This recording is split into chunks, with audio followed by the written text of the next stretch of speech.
be like a choose your own adventure game or something.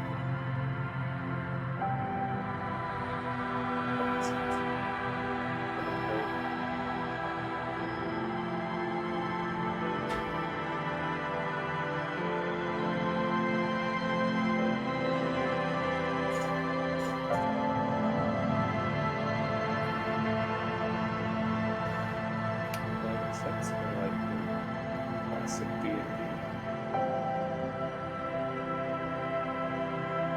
structure.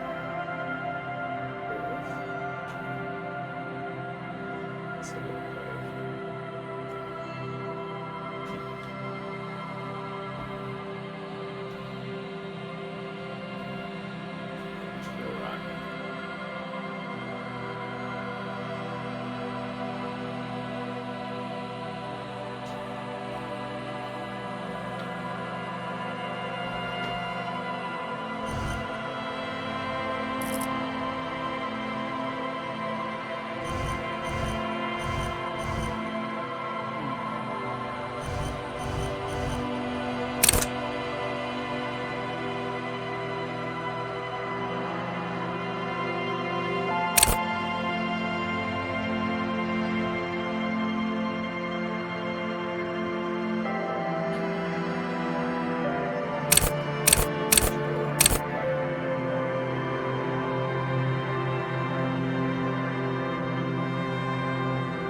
yeah, that's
detective. See?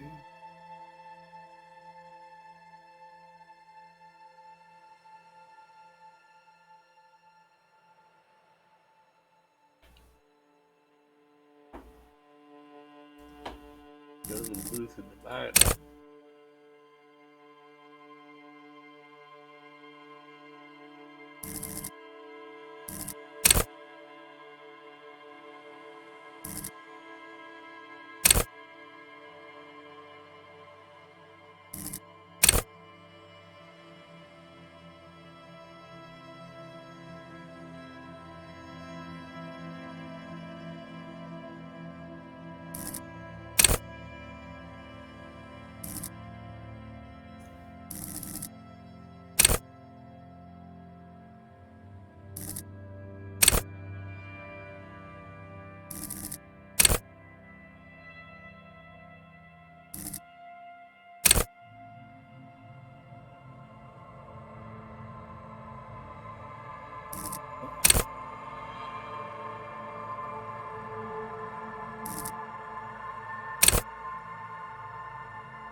does. It's great, yeah.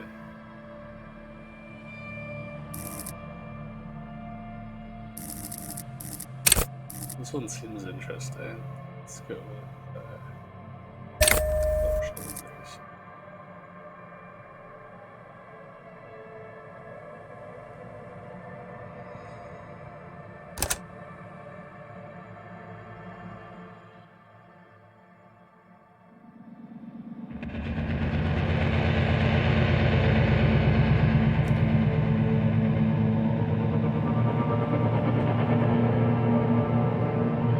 There is nothing, only warm primordial blackness.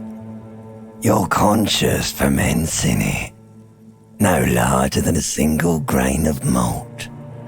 You don't have to do anything anymore. No, Dad?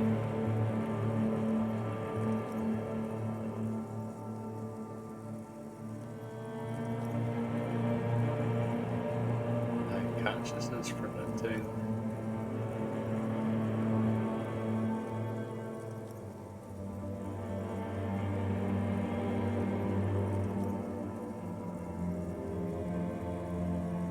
Ever. Never, ever.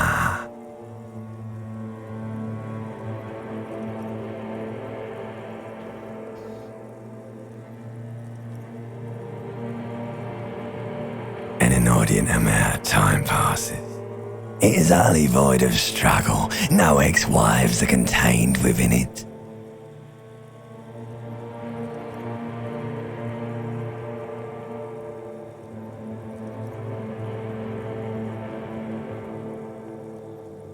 An awareness creeps up on you. A mass lies hidden in your dead angle, soaking in some lurid acidic sauce. It's bloated and shameful, a ball of meat surrounding you. This is a terrible line of questioning, and it will only lead to more awareness of the meat thing.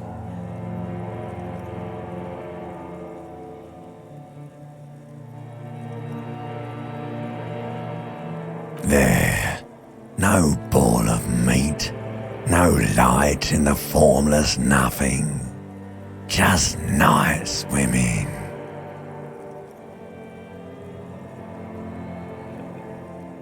Coming right up, sir. Smooth passage.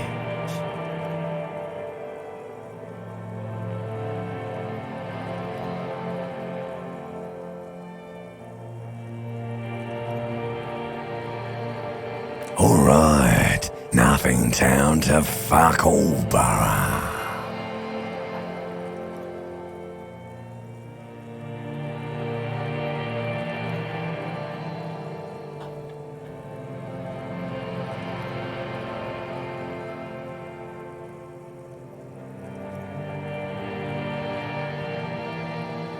Do you want me to upgrade that to a one-way trip, sir? The song of death is sweet and endless. But what is this? Somewhere in the sore, bloated man meat around you. A sensation. Like a fly to the ointment, your conscience sticks to it.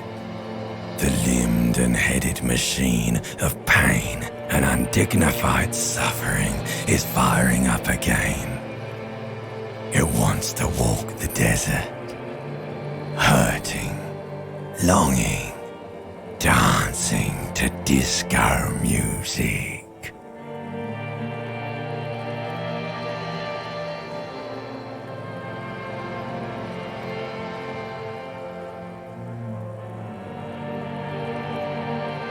The stench of liquor rises from your mouth, and with it, an ungodly headache.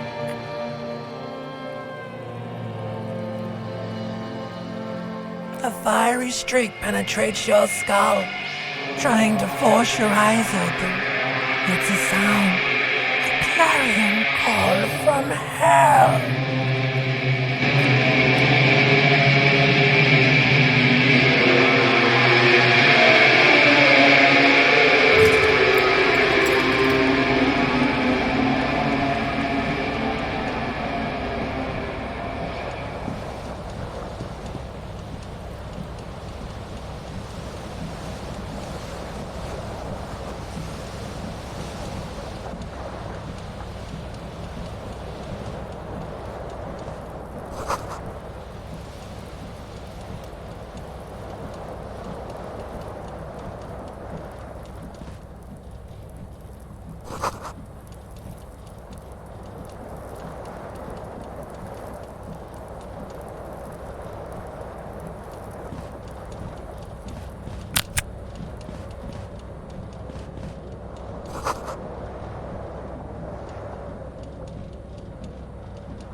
mirror hangs above a bent and broken sink.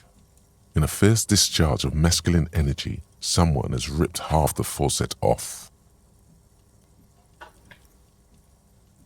Hot water sprays from the base and steam covers the mirror. You cannot see yourself, just the outline of a man. Suddenly, you realize you have no memory of the face that awaits you there, underneath the soft vapor. As you slowly reach your hand towards the surface of the mirror,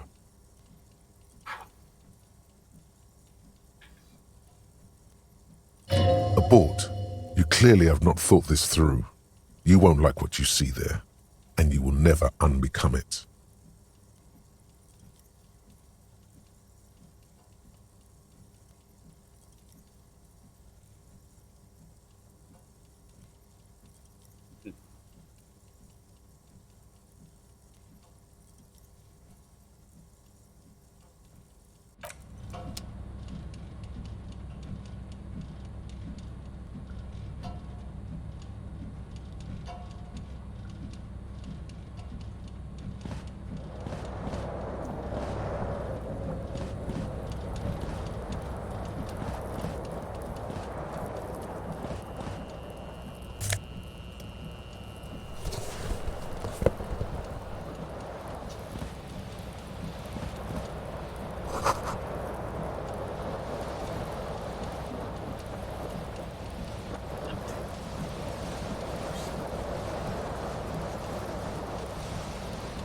The deck.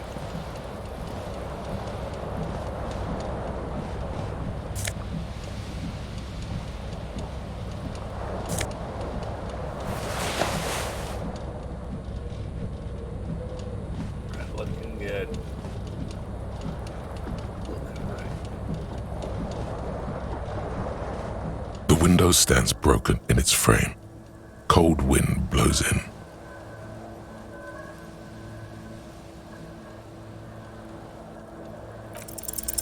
The shards face outward. Whatever broke this window came from the inside. A fine web of scarring covers the back of your right hand, but none of it is recent. More likely a projectile than a held object. There are no fragments on the floor from pulling a tool back in after impact.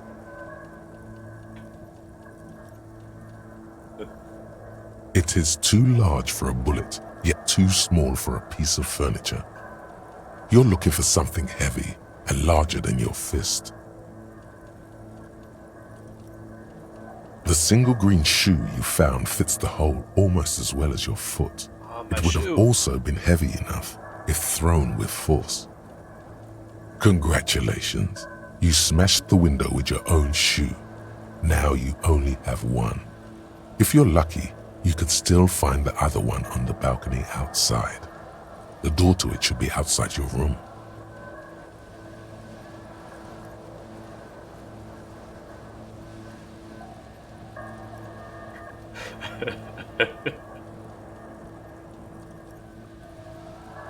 You mean someone else took your shoe off and smashed the window with it?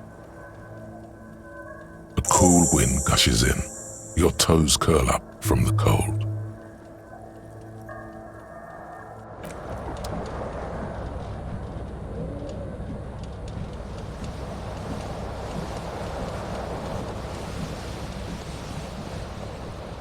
Oh, ceiling fan. My tie.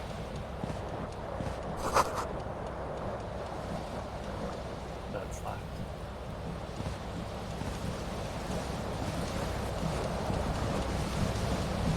This fan has two chain pull switches. One ends in a tiny fan, the other in a light bulb. A truly horrific necktie has somehow attached itself to one of the blades.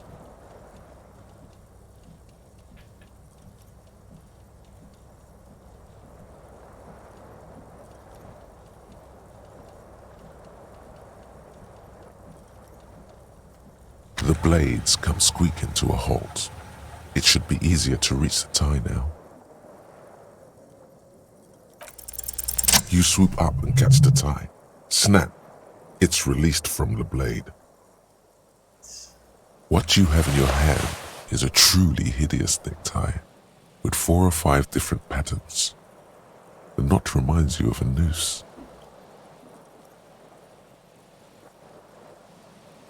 A terrible mistake.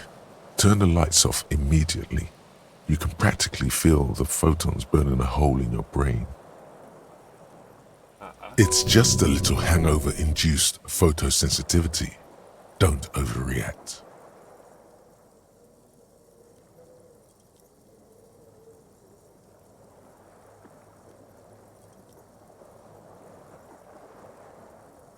Little black spots dance on your retinas. It's almost pleasurable. The switch must be broken because nothing happens. The air in the room is starting to feel like...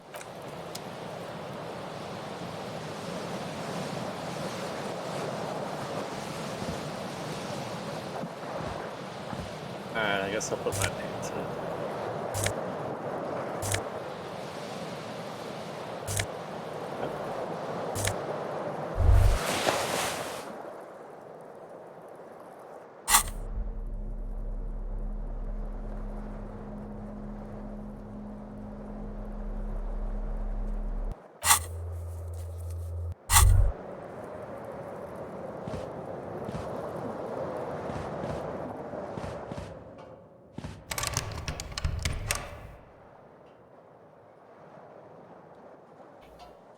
See.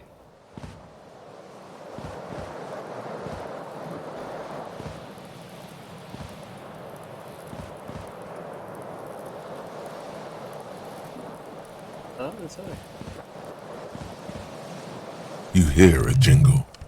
Keys are clinking in the pocket of your flare-cut pants. It says, whirling in rags, on the aluminium key ring. There is a single key on the ring. The number 1 is etched on it. It should open the door.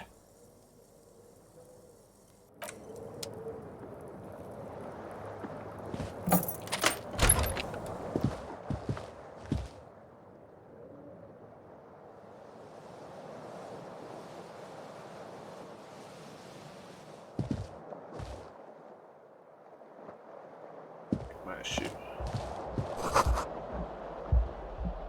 There's something on that table. All kinds of things.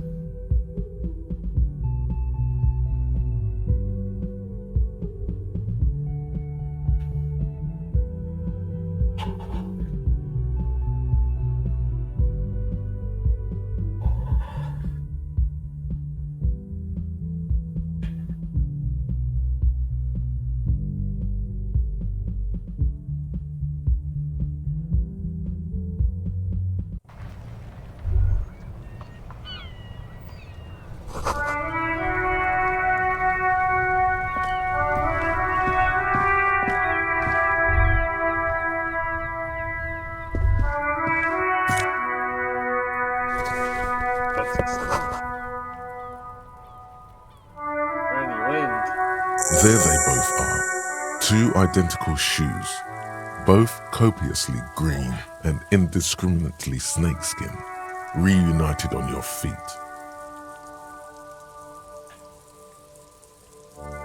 Like 2 baby crocodiles.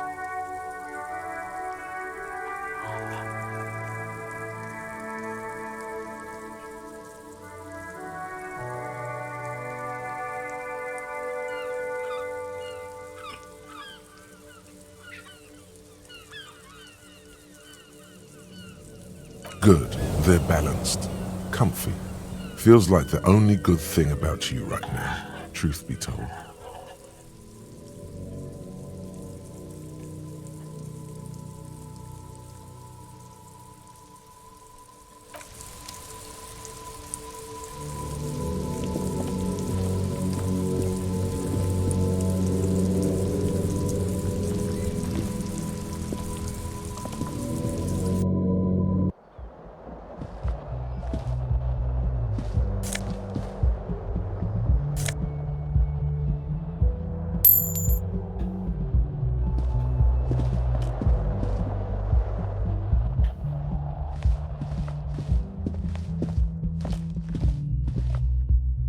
check out. Hello, officer.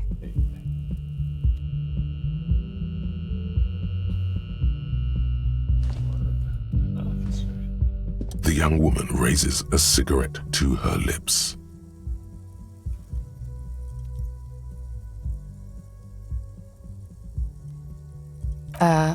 No.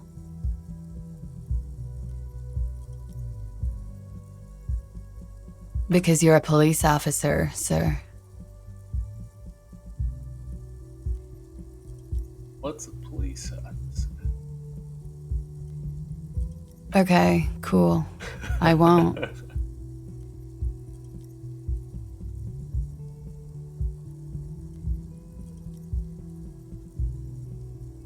First, I have to ask, are you okay, sir? You look like you're about to throw up. Can I bring you something? She's right. Something wants to come out through your mouth, but you can keep it down because your body does not control you.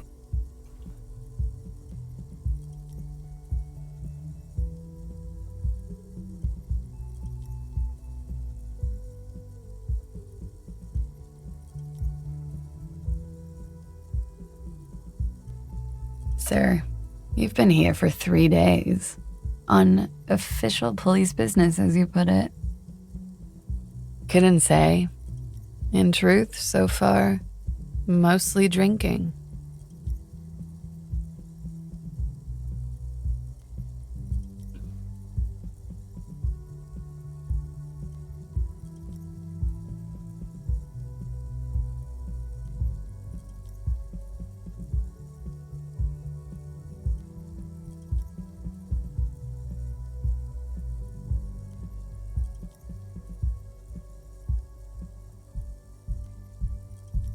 Of course. Be careful, officer. They don't like the police around here. She looks back at you, a light glinting off her eyes.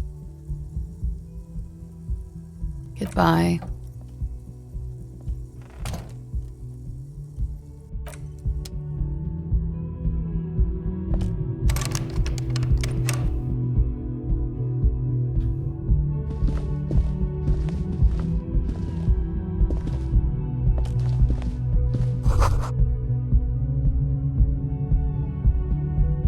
You should pick that fat, juicy cigarette butt from the tray, light it up, and smoke the living shit out of it.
You should totally sing karaoke here, the first chance you get. Your emotions need to be expressed. People need to know your vast, oceanic soul.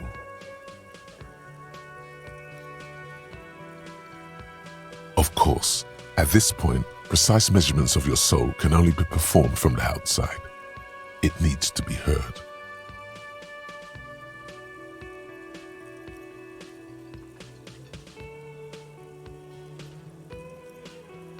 Through a PA system, by other people.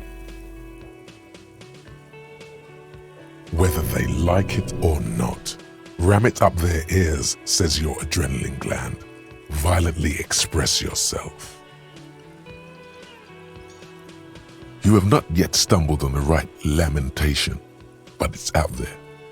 It'll come to you. You will wreak havoc with it. Don't worry,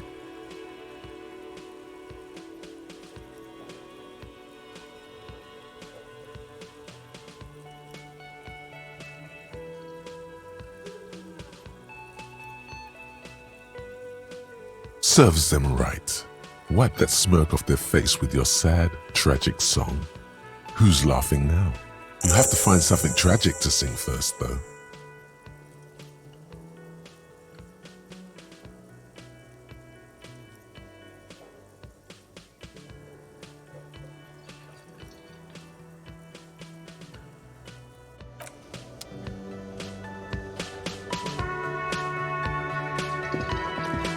A man in his late 20s stands behind the counter, inspecting a stuffed seabird.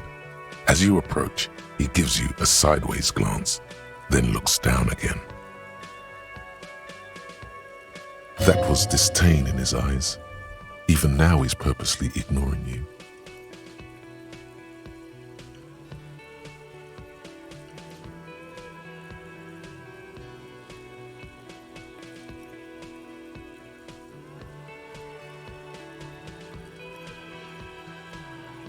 A competent work of taxidermy.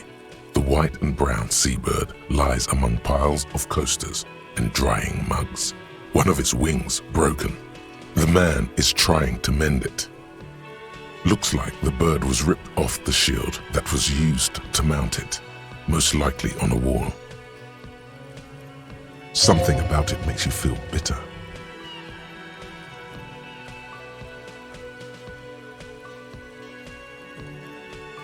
Look, your buddy is over there.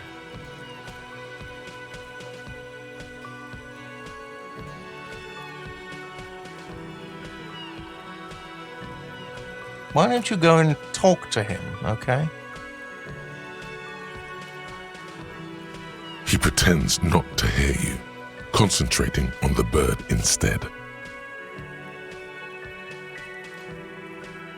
Oh no, you're a hero. A real hero cop. Could the massive property damage upstairs have anything to do with this? Logic.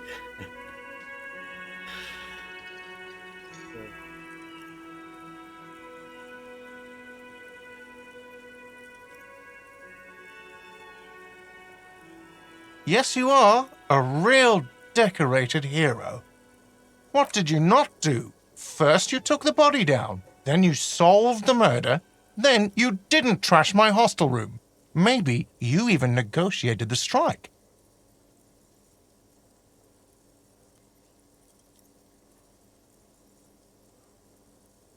No, you see, actually, you didn't. You haven't done anything even remotely useful since you got here. No, I haven't seen you around. I'm not always here.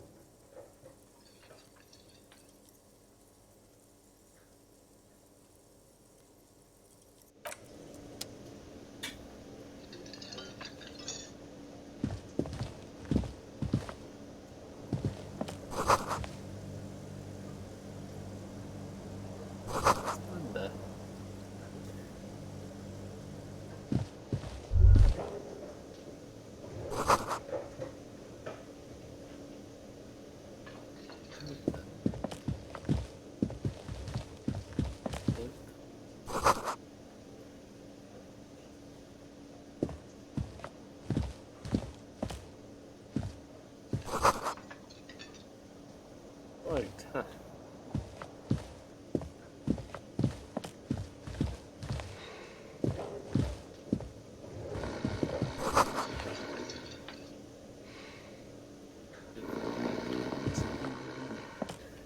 How's the day going, guy?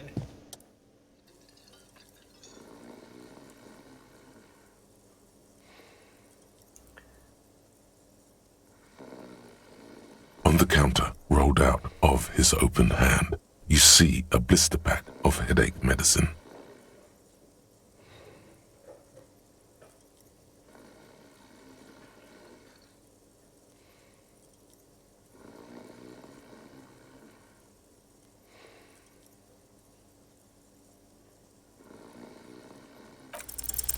There is only one way to wake this bone idol from his slumber. Roar like a hurricane. Rip the buildings from the earth.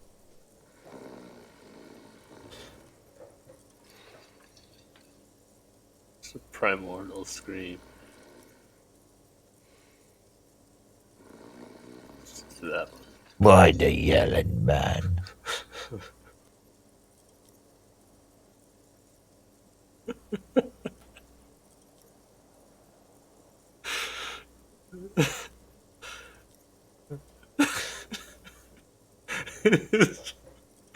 Walked up to the sleeping guy and screamed.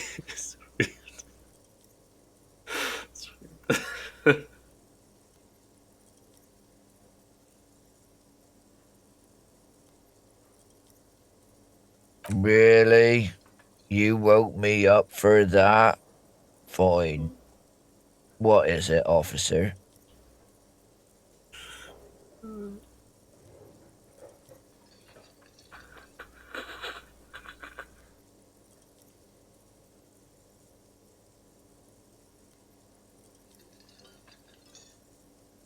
Thank God, no.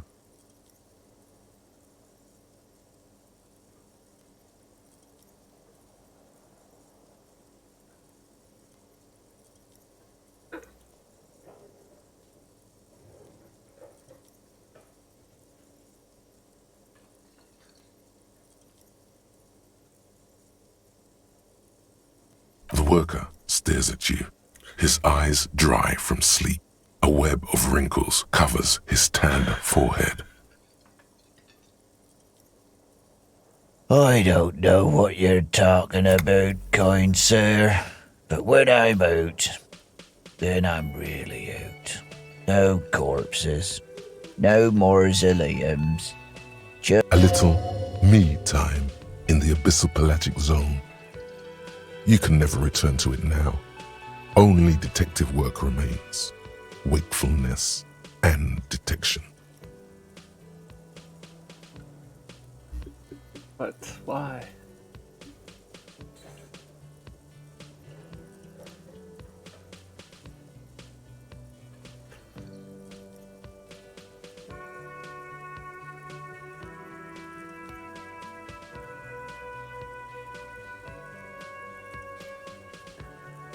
That's the name of my employer. I work in logistics.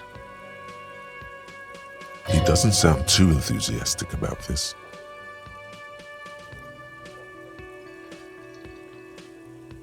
How's it going?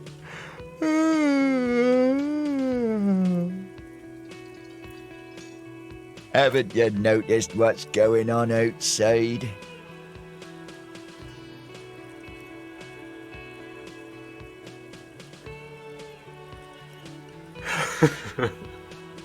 Good. We're in the middle of a strike down at the harbour, trying to force some sense into the executive board of Wild Pines.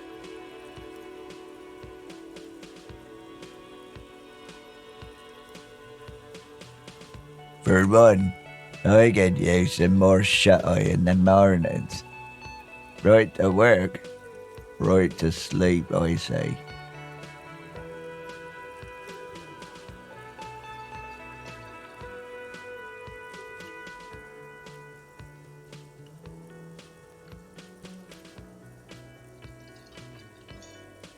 They got it. Majoret's got it. He's guarding the gate. I'm just getting some sleep. Or The way he says Measurehead implies ultimate trust in this head reckoner's physical prowess. He seems like a worthy rival. You should slay him.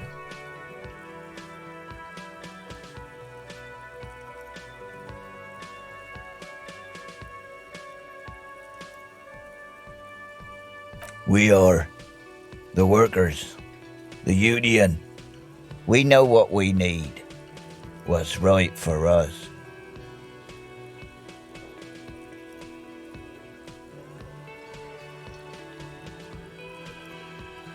Okay, I guess there's also Everard. He's in charge of the union. He's smart, knows how to negotiate. He's got our back.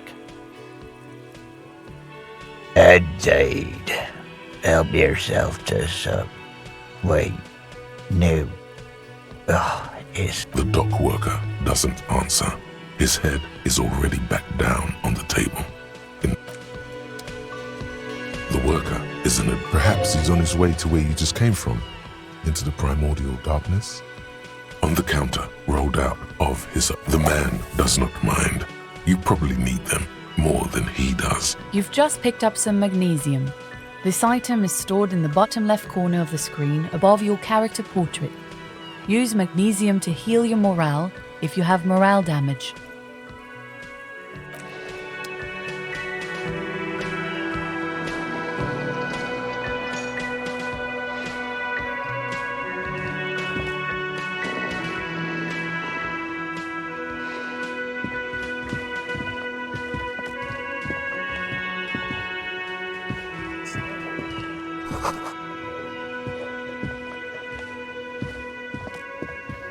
That is the kitchen.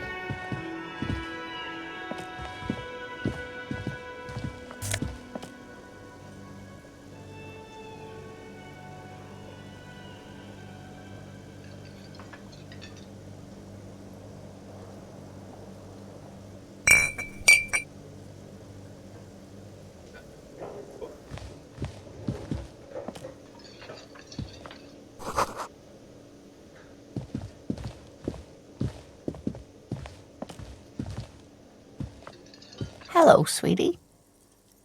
You shouldn't keep your colleague waiting.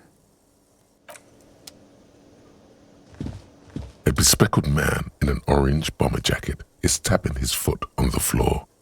Looks like he's waiting for someone. As you approach, he narrows his eyes and extends his hand in greeting. If an assault were launched on this building right now, if the windows came crashing down and the whole world descended upon you, this man would hurl himself in death's way to save you. You are sure of this, but why?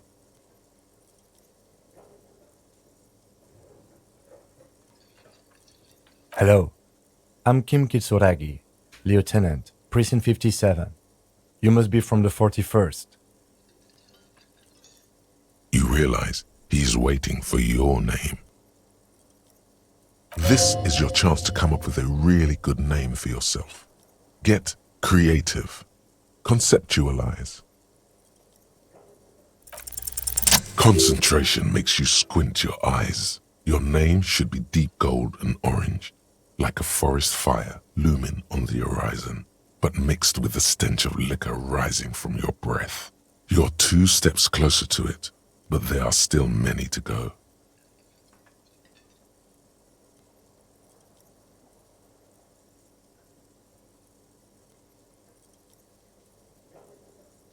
Okay then.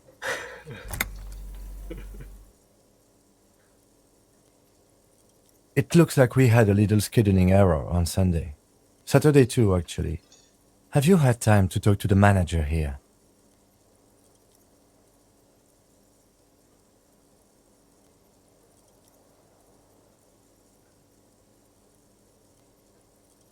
If you don't mind, we should talk to him again. Ask him for a rundown of the area. Now that I'm here as well. I understand the scene is out back, right? It also wouldn't hurt to assure him the police are finally here. In full force, I mean. Have you mapped out the initial interviews?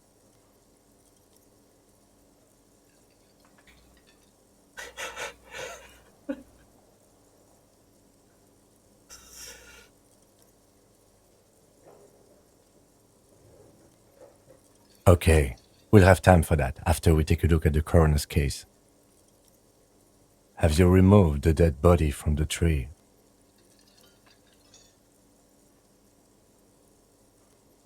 So, the body is still in the tree. This is the first time you detect a weariness in the lieutenant's voice. It is obvious he would have preferred for the body to no longer be in the tree. Where it has been hanging for 7 days straight. We should go there as soon as we are done talking to the owner.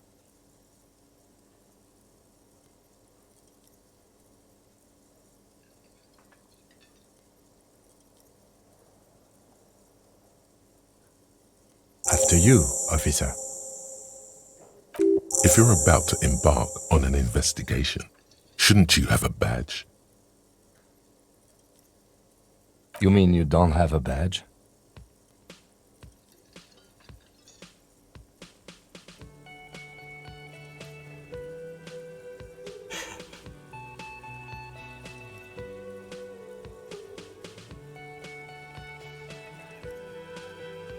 Losing your identification card is a serious matter. My vehicle has a shortwave. You can use it to report your badge missing. I advise you to try to locate it as quickly as possible, but getting the body down should still take precedence. Lieutenant Kitsuragi is now in your party. You can talk to him whenever by interacting with him.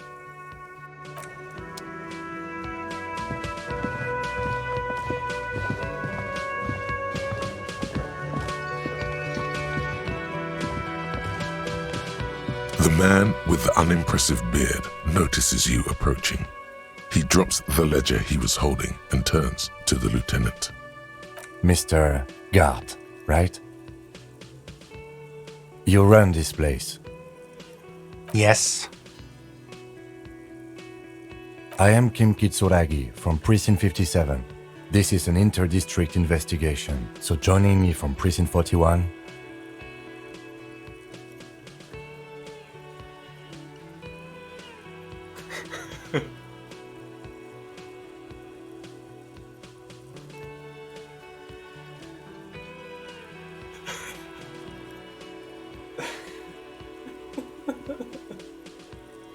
Right. Now, I know it took us a while to arrive at the scene. It also took you a while to call us and report the dead body. It was you who placed the call, yes?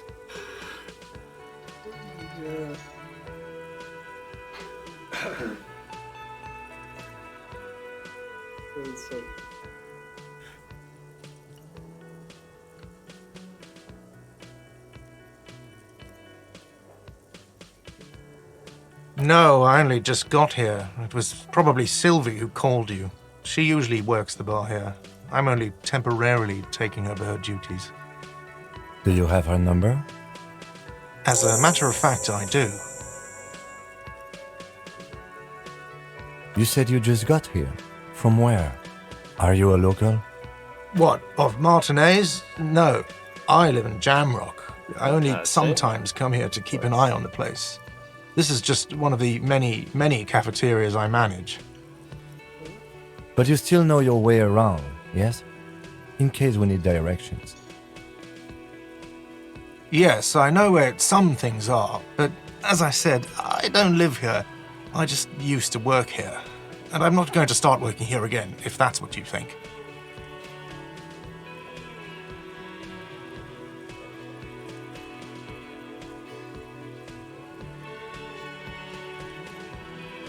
I didn't imply that. Detective.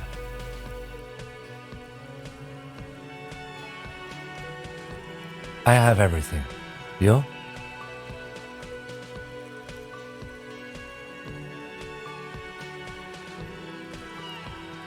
Yes, he means, do you have questions for me, like a police officer would?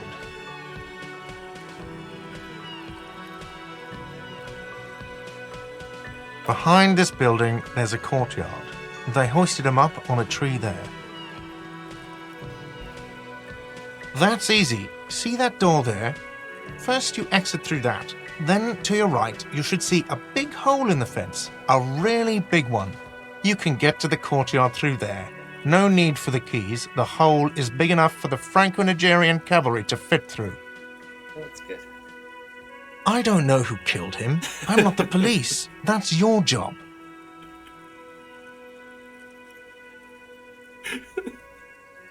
The lieutenant turns the page in the little notebook he's been scribbling in.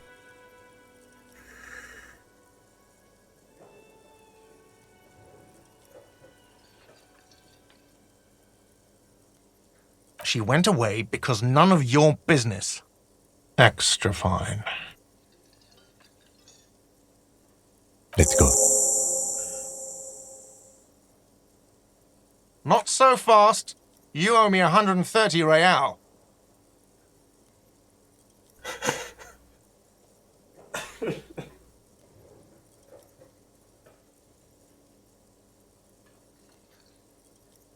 Oh, you don't owe me shit. Well, officer, you're right. You don't owe me shit, you owe me money. We do not need to assert ourselves here. We only need instructions from him. This is the proprietor, remember?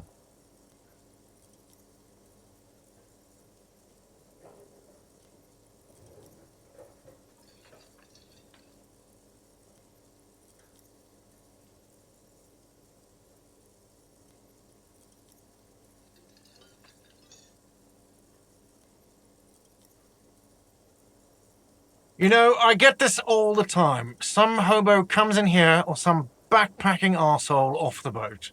The next day, when they can't make their fees, they get aggressive. I just never thought I'd be in this shit with a cop. Please, just give me the money.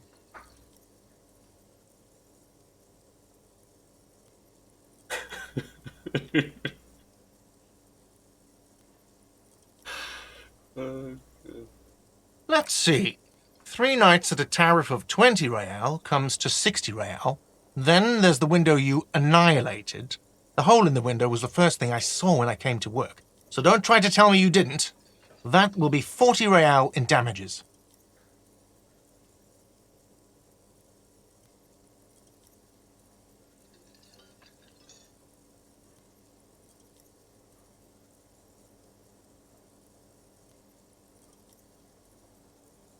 Another thing you've annihilated is half the bar. You've run a tab of 30 real.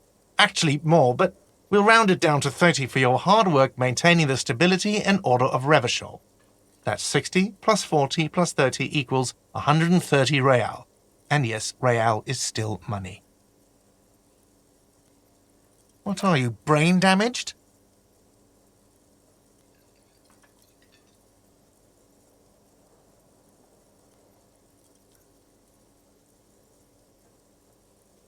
Money is what grown-up people use to pay for things. Things like this hostel room or 8 bottles of potent blend and 9 packs of Royal Extra. We use it for everything, really.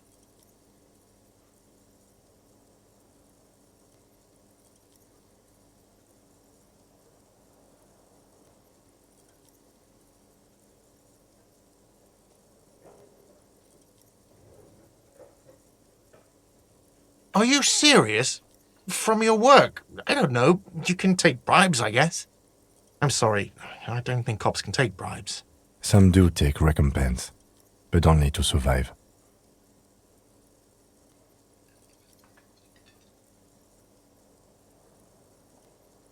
There's a shuffle of nylon as Lieutenant Kitsuragi looks for something in the pockets of his orange bomber.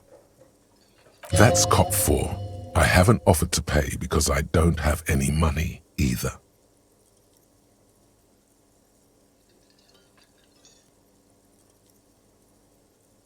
I'm sorry, but he has to pay.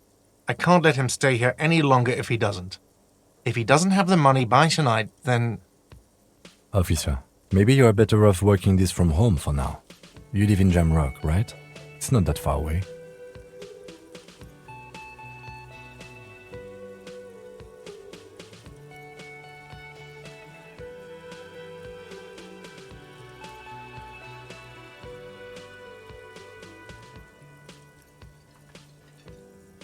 You mean somewhere else to run up a huge debt? I don't think so. The union squeezed most places out of business to fund the strike. You're better off home. I'm sorry I couldn't help more. You should take this up with your station. I have a shortwave radio in my car, okay?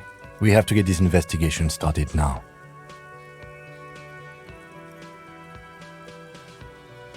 Good luck.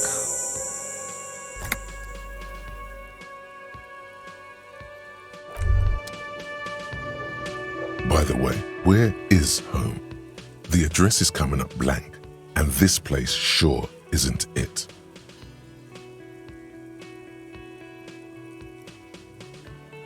But you've been at this hostel cafeteria for only 3 nights. Where were you before? You had to be somewhere.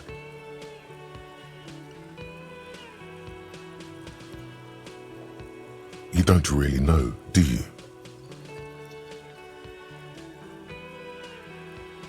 A vague, blackened image doesn't sound like somewhere you can stay if you run out of money.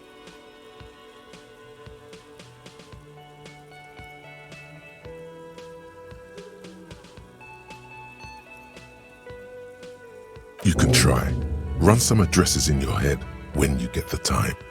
Maybe a street or an apartment will appear.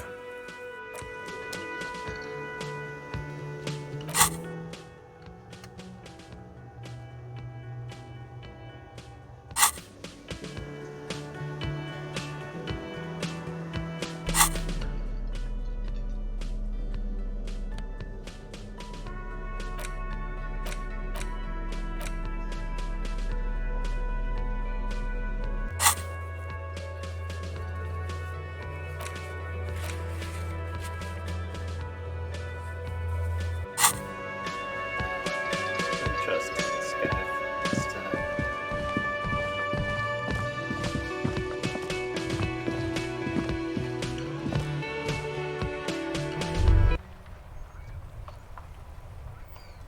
All around you, rain falls on the great city of Revachol. Rain drips from the eaves and floods the gutters, washing the filth away. The spring thaw must be here. The snow is melting. Looking up at the sky, cold water dripping from your hair.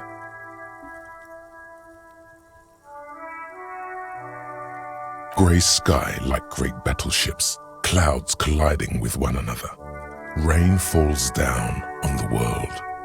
Your shirt sticks to your chest. The shoulders of your disco blazer grow heavy. The cold finds its way in under your skin. You shiver, and the city shivers with you. You're not dressed for this weather. You should get an overcoat or a patrol cloak.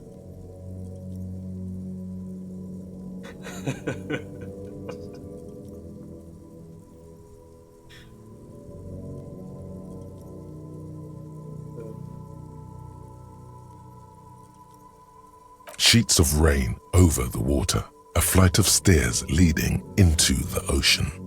Wave after wave washing the coast of Martinaise, with its motorboats and gently swaying reeds. The ruins of a half-sunken sea fort crumble on an inlet beyond the Bay of Revachol. Ghosts rise into the sky.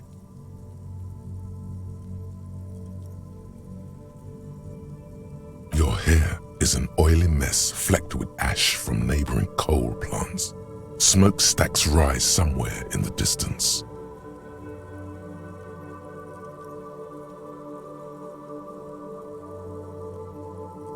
There's a frit on the corner. A plastic coat is folded into a small triangle under the counter by the window. Beyond that, the strike breakers have gathered. The great gates of the industrial harbor are locked. A chill runs down your back. You shudder like an animal trying to shake water from its hide. You shudder looking down at your feet. Dirty rainwater runs veins into the plaza's snow. Two green snakeskin shoes stand at attention on the mosaic paving of the plaza. Collapsed storm drains, old sewage systems flooded with rainwater. Hidden weapon caches from the revolution, doors leading down to Le Royaume, the catacombs to which, for 3 centuries, they delivered the blue-blooded dead. Capeside apartments, tower blocks crowd one another, 4.46mm bullets still lodged in their war-torn stone walls. Hallways collapse from the mortar hits of a war that was lost long ago. Clotheslines go to waste in the rain. Radios play. A yard. Rain falls onto the roof of a woodshed. Coal leaks into a puddle beneath a dead man's feet. He swings from a tree, bloated. Droplets of rain slip from his cold cheeks. A traffic jam. Rain thrumming on the roofs of motor vehicles. Inside, the road ascends. A raised motorway loops above the ghetto. Beneath its concrete columns, A sea of rooftops, woodwork, and tar stretches northward. 4-story buildings as far as the rain can fall. The snows melt in Jamrock. Revachol is the capital of the world. Jamrock is the capital of Revachol. Droplets form on your eyelashes.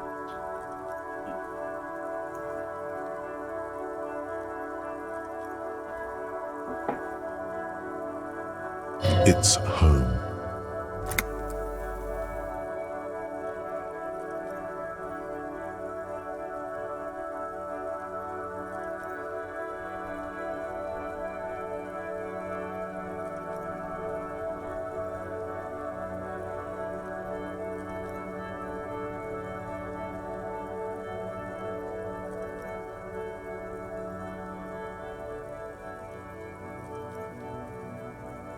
Have a brother in the cut.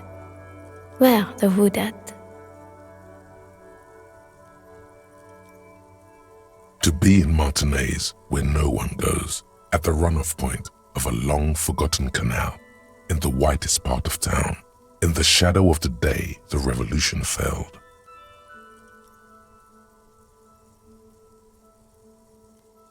Standing in the rain, looking north, where Jamrock Rock City stretches inland, in the rain-swept distance, above the rooftops of Jamrock, a repurposed silk mill stands perched above the motorway exit. Precinct 41 hunches in the rain. Satellite Officer Jean Vichmer rushes down the precinct stairs, umbrella in hand. It's unopened. He doesn't seem pleased about the spring rain. On the bridge, Officers Torson and McLean are standing guard. Torson wears jeans and a fishnet wife-beater. Satellite Officer Vichmer passes by, and the young man remarks to him, "Where's your homo, homie?" What? It's not like that.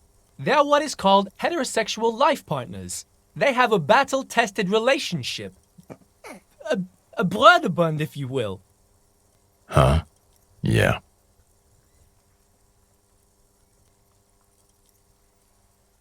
Heterosexual life partners. Funny apery. Male-centric workplace humor. Have you seen him?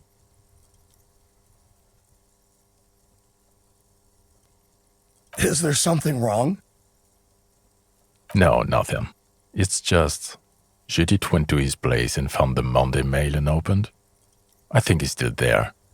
You didn't drink with him over the weekend, did you?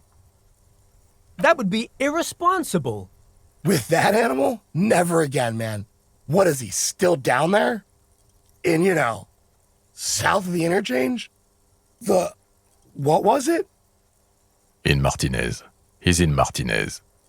Your vision blurs. You wipe your face with your hand. The rain stings your eyes, making you look up and blink. Coalition aerostatics hang like apparitions under the cloud cover. Way up there, where rain forms, rotors flutter silently.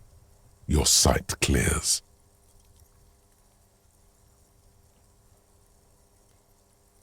This rain will not let up anytime soon. You should get a raincoat. There's a freight to the east. They sell them there.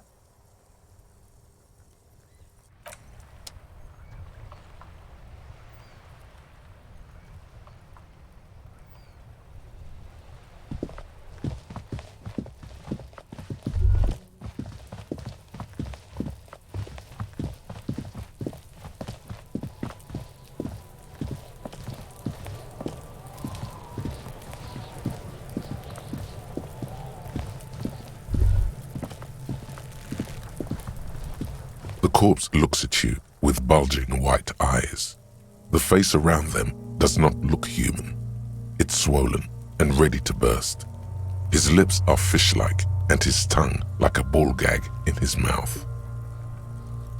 You seem to be holding your breath. A cargo belt twists his neck at an unnatural angle. The body below appears stiff. It's letting out an ungodly rot. The smell seeps in, even through your clenched nostrils.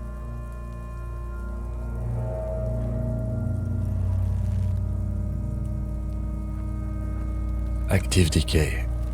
It's okay to throw up, officer. No one is judging.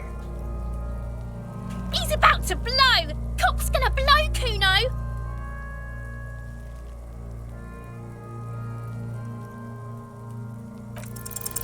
The smell is repulsive.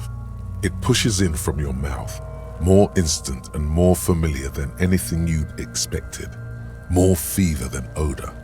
It fills your mind. Flush.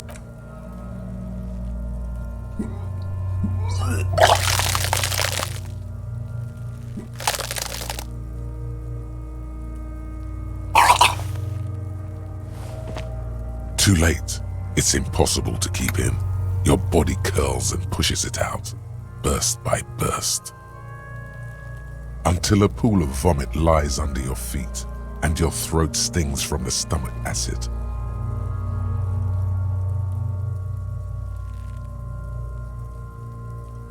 It's okay. Happens to everyone. Keep it.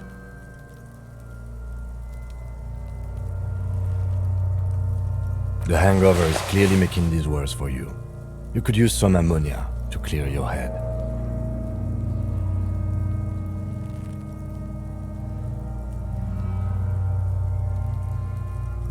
If you can handle the headache, some officers use it to deal with cadaverine odor.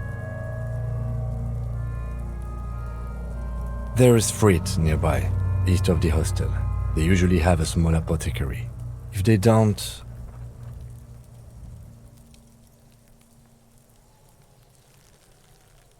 There's a greenhouse here, and a gardener with a wheelbarrow on the corner of the whirling in rags.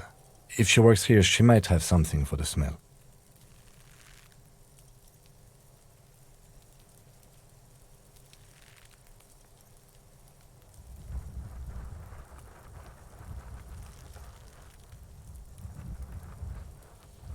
Acquiring ammonia will provide a modifier to the white check.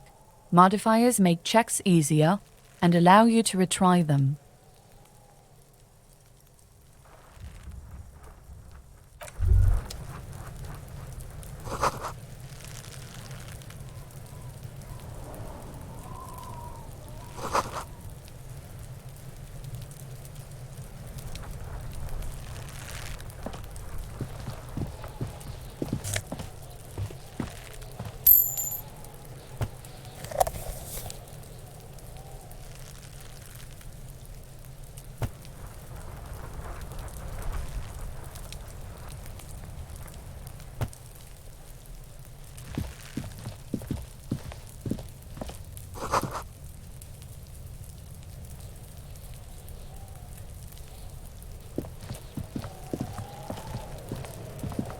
There are several footprints in the mud, left by work boots.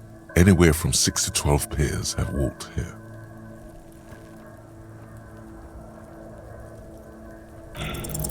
What do you think you are? A super detective?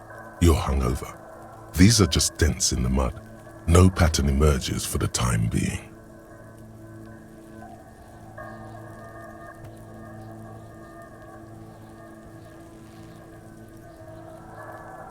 Heavy workers' boots with reinforced toes and hobnails all over the yard.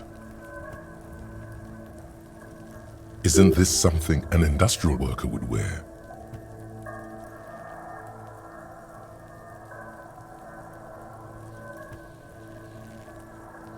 Noted.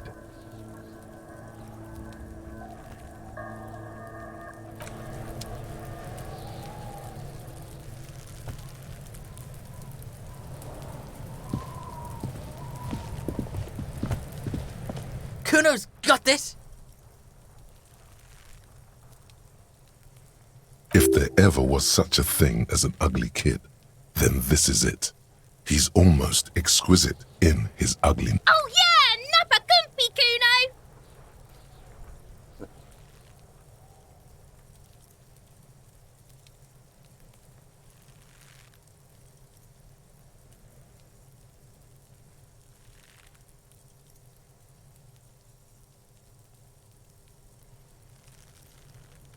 talk, pig.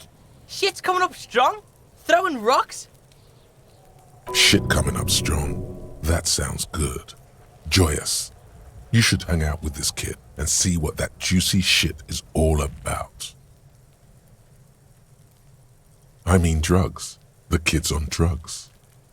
Yeah, Kuno! Ride the lightning, Kuno! Kuno's riding at sea.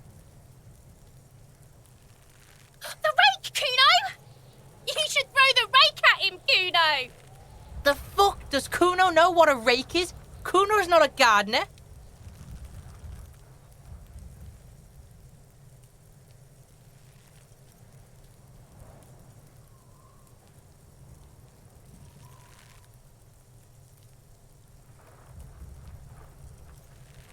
The fuck are you talking about?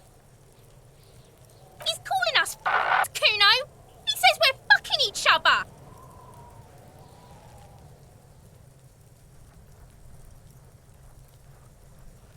Alright, entertain the Kuno. Show me what you got. What you got there? What you got, huh? Show me what you got.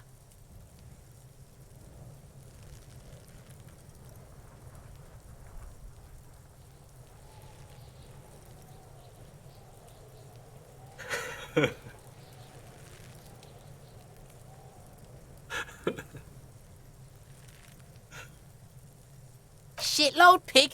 What's your question? Don't tell the pig shit, Kuno!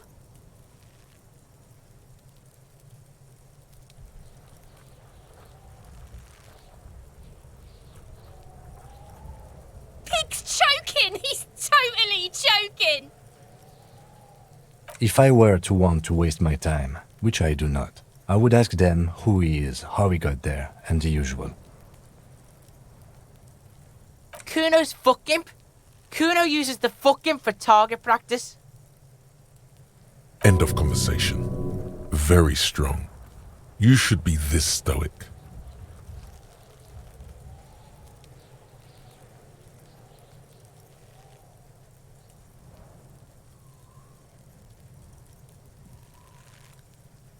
Just a couple of pigs sniffing around in the dirt. That seems pretty. Yeah, you tell the faggoty, Kuno! You're testing Kuno's patience here. Get lost,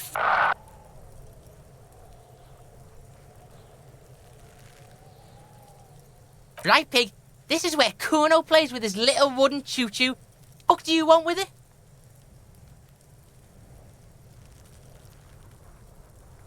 Dunno. Kipta's gardener used to work there. Yeah, that's what Kuno said. She couldn't handle the heat, so she took off. Kuno can take it. Shit's nothing to Kuno.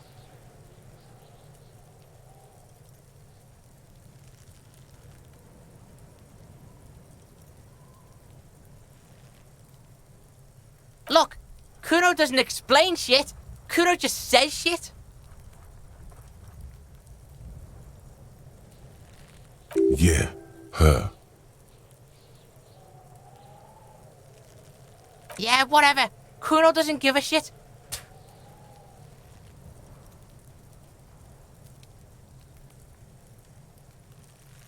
Kuno doesn't fucking care. This is a good guy.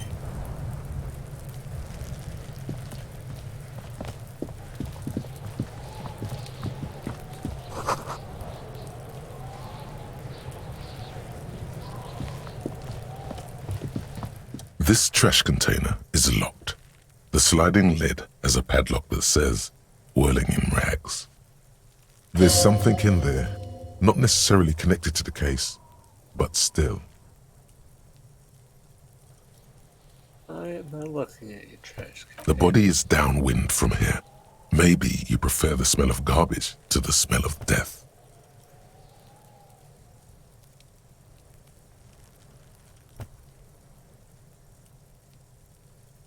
The lieutenant leans in to inspect the lock. We could try using a pry bar. There's one in my motor carriage, or...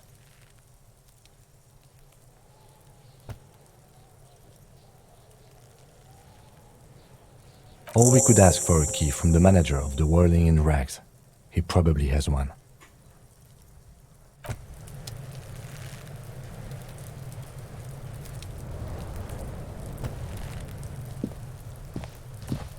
Kuno, the pig's getting pretty close to me. Looks like it's time for me to go, Kuno. Pig's come to take me in. She means it. The fear is real. I'm going away for a long, long time, Kuno. Going away for life. What's going on there? Fuck are you trying to pull, pig?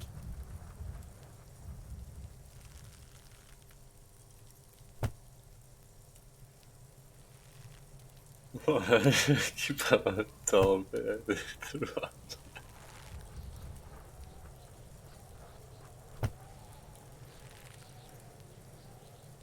Child could rest.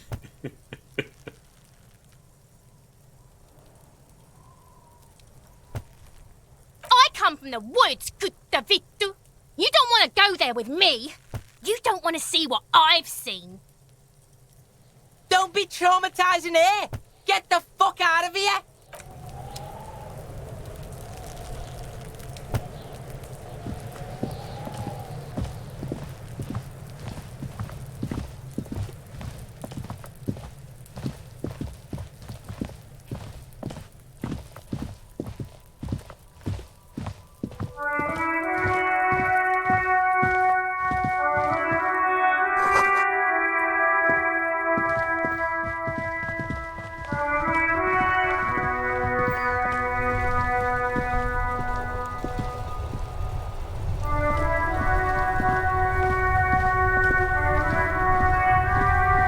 Before you stands a motor carriage. The bodywork is covered in blue and vapor emanates from the large engine on the back of the vehicle. This must be the infernal machine that tore you from oblivion. In the cabin, you are welcomed by a set of steering levers, a radio microphone on a hook, a pull-out toolbox under the seat, and the soft glow of the fuel preheater gauge.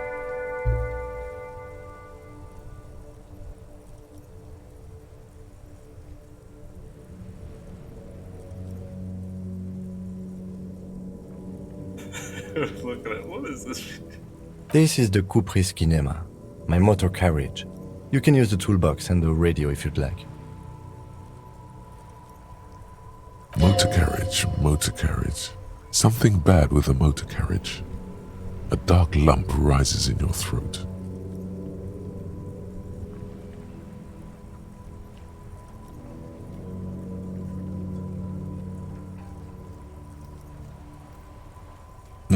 Nothing. It's probably nothing. Forget I brought it up. Please proceed with the carefree lollygagging.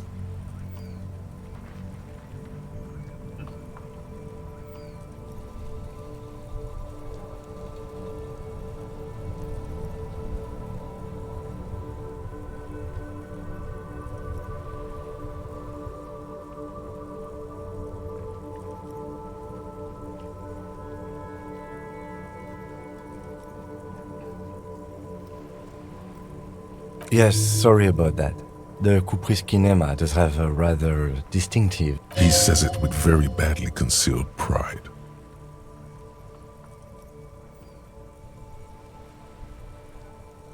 In the cabin, you see a set of The frequency tableau lights up, and a green button labeled Prime Line glows like a feline eye. The soft purr of electrical kittens, radio waves cast far and wide over the metropolis.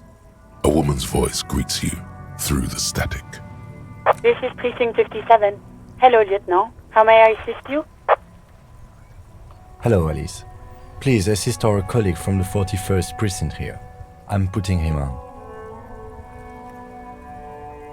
This is Officer Alice Demetri, Precinct 57. How may I assist you?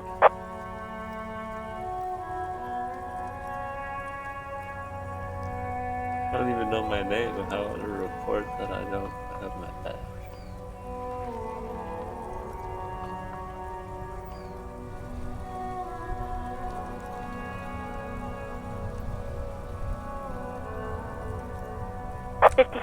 Over and out.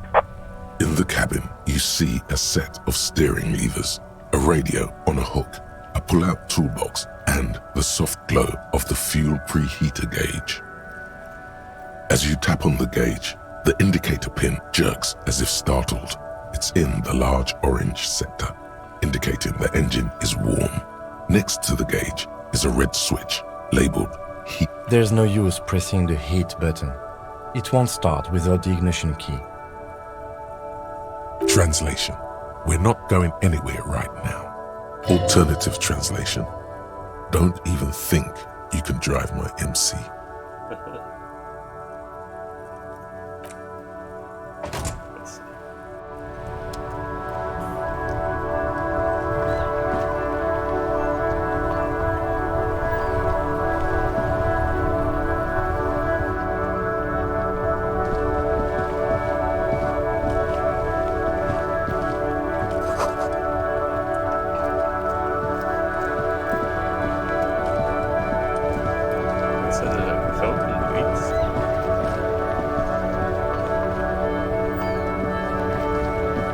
Inside, you see a set of steering levers, a radio microphone, a pull-out toolbox, and the soft glow of the fuel preheater gauge.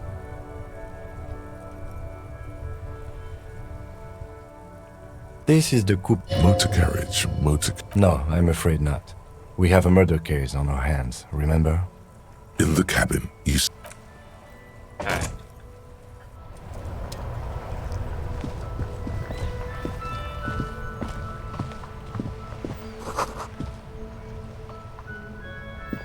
The RCM in Martinez. What can I help you with?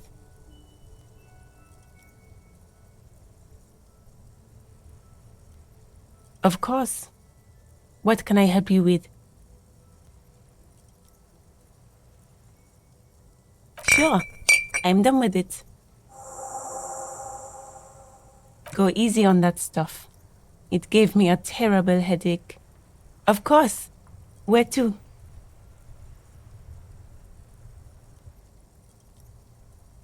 What do you mean?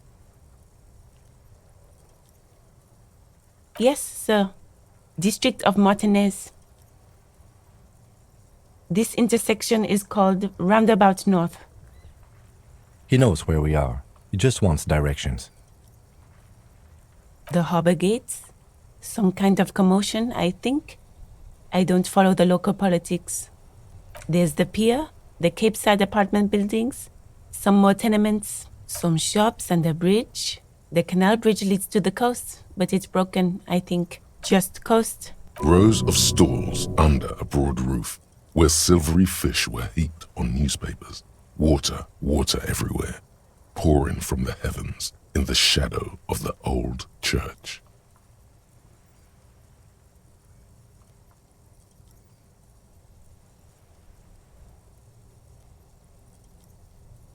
Anything else? No problem. Of course. Her gloves. You get the feeling that you need them. You have a dead body to deal with after all. Sure, keep them. I have another pair.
باشه.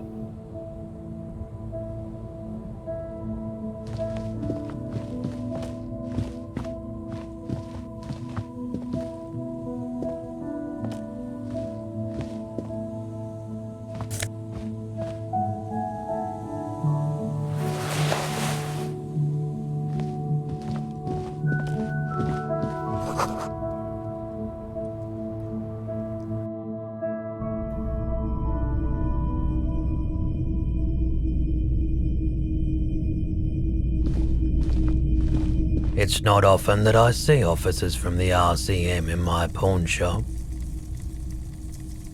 What can I do for you? His courtesy is not insincere, but he prefers being alone with his projector, just watching the movement of light across the walls of the shop.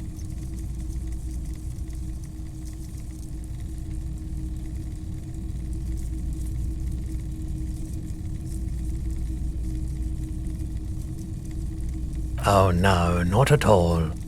I guess I haven't had many customers lately, RCM or otherwise. Who are your customers usually? All kinds of people come through here. Locals, travelers, people looking for a deal, people looking for a keepsake, people who are terminally bored. As you can see, I have a wide selection of goods for everyone to choose from.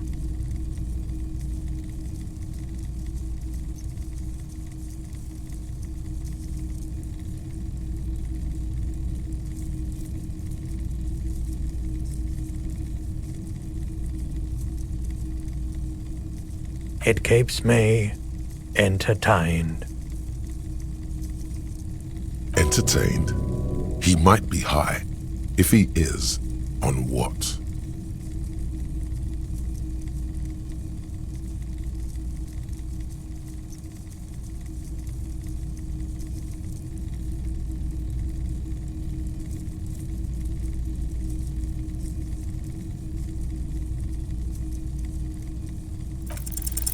Feeling warm and enthralled by the movement of light, while the mind continues to race forward. Lucky bastard, he's probably on Pyrrolidon. It's tough to come by on the street. A drug developed by the military to treat and prevent radiation sickness. It has psychedelic side effects, and it makes your eyes turn yellow.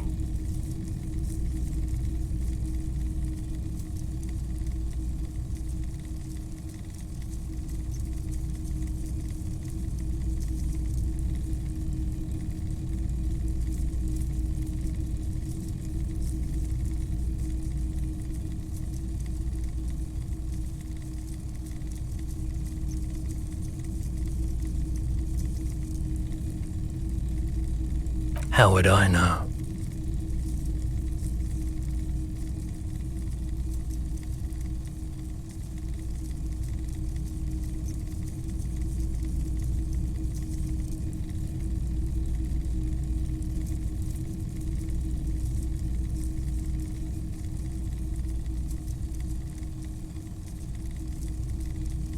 Pyrrolidon is just something since the People's Power disaster.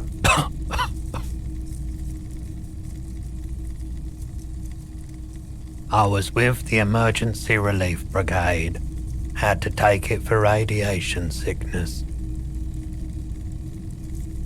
He's taken it for mental and emotional, not physical pain these days.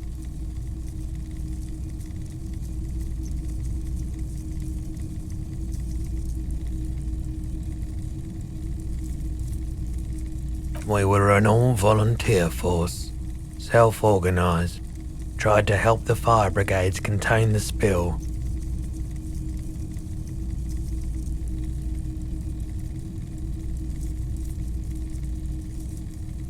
Tough son of a gun, this one. Respect. I lived by the river since I was a small boy. The Esperance. Didn't have the art to let it all go to shit without trying to do something to help out. There wasn't much the volunteer force could do, however. We wasted years in the river mud. Years getting sick. There's a reason why everyone's tried to forget any of it ever happened, and why no one has tried to repair or replace the pile. So much disappointment and early deaths. Cancer mostly. And we knew all that was coming even as we were cleaning up as best we could. No one's. Everyone's. So much bitterness. A bunch of poor people built themselves a primitive nuclear reactor, hoping for the best. What do you think is going to happen? A bad idea. Some poor leftist built a particle decay generator in hopes of bringing affordable electricity to underserved communities. It malfunctioned. Radioactive waste everywhere. Probably some of it in you too. The cleanup happened 15 years ago. I was young then, so I came to Martin. I like the theory more than the story. Outward movement, not vortices. Yeah, you gotta get in on those vortices, my man.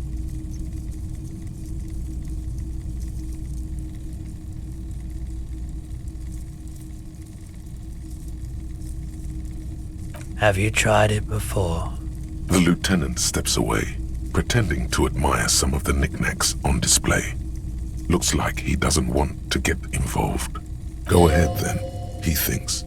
As long as you can walk straight, I don't care.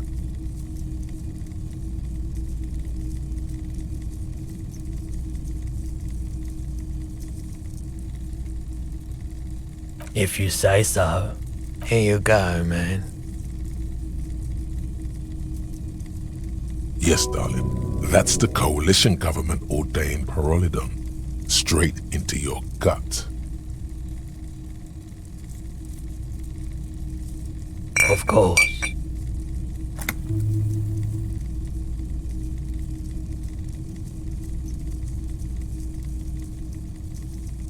I doubt it, but I can try and answer any questions you may have. I do my best to keep my distance from all manner of butchery. Bad for business. No one likes to see what you have to see every day. The pawnbroker's gaze is already fixed on the dancing colors.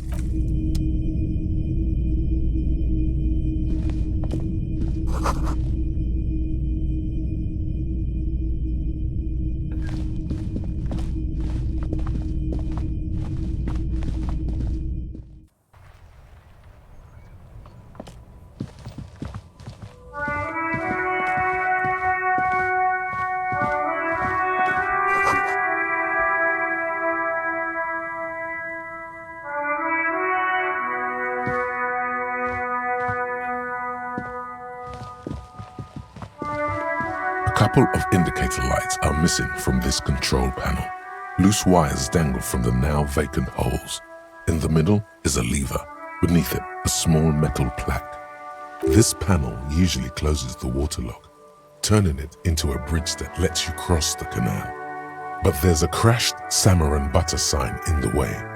Pulling the lever probably won't do anything.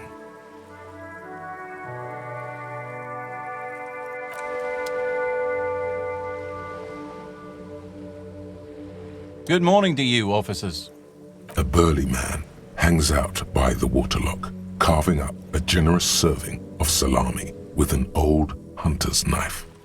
His eyes are fixed on a man stranded on the other side of the waterlock and on an enormous billboard that has fallen down into the canal. His posture is relaxed.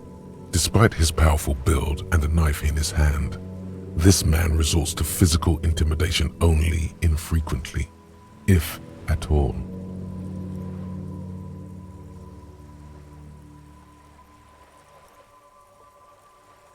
I wasn't here to witness it, but those look like tire tracks on that sign. Weird, huh? Then again, plenty of daredevil drivers in Revachol. The words daredevil driver sound ominous to you. Too bad it also takes a year and a day to repair anything around here, especially a water lock. The rest of the coast is closed off till then. Well, there's the fishing village, an abandoned fish market, a bizarro church. Not much use to the congregation, though. There always seems to be... Yeah, not really much else. Sure thing. Want some too, officer? Why not?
You see a Samaran street vendor surrounded by a motley assemblage of goods.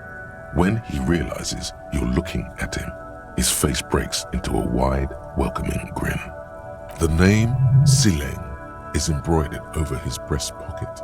Happy shopping, officer! Everything's cool here. Everything's cool. The goods are cool, the customers are cool, the place is cool. And one more thing, officer. From out on the bay, a cool wind gathers.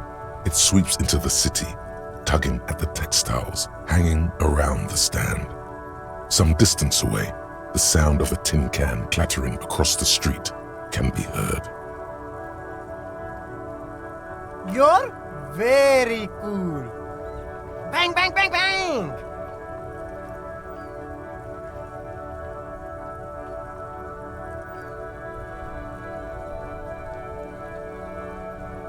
Oh, yes! You got style. You got personal style.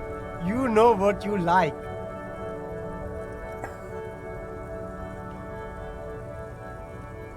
You like premium menswear. Look around and browse. Everything looks cool on a guy like you. Take your time. Don't be distracted by the flattery and funny man act. Questions.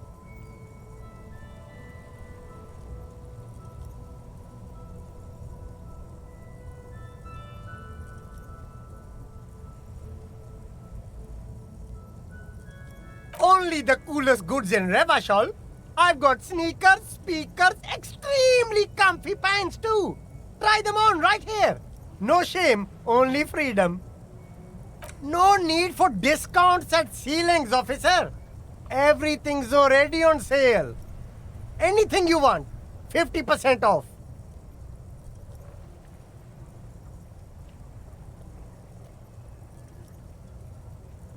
Good joke, officer. Here we don't have permits.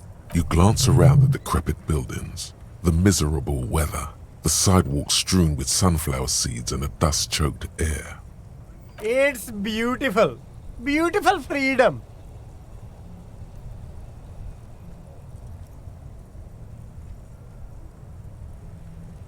It is, yes. Anyone can set up their shop whenever they feel like it.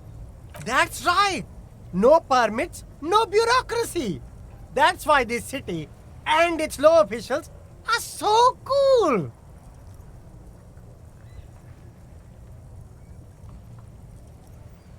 Hyper cool.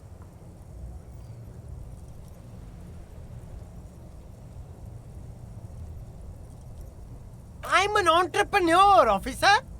I've got sources, buyers, suppliers, distributors, anything for you. Me? It's a boring story, officer. Who cares about the past? I'm all business now. All Revachol. Very sharp, officer. I'm Serais from the Sigai province of the Serais Empire. The apricot suzerainty, you know? The apricot suzerainty is what the Sigai archipelago is commonly known as in Revachol. It's a bit of a fraught term, I'm sure you understand. No, apricots come from Sigai. My grandma used to grow them. But Sigai is a shithole. That's why I came to Revachol. Here's much better for an independent entrepreneur. Less laws. Speaking of, why not support an independent local entrepreneur? I send half my profits back to my grandma in Sigai.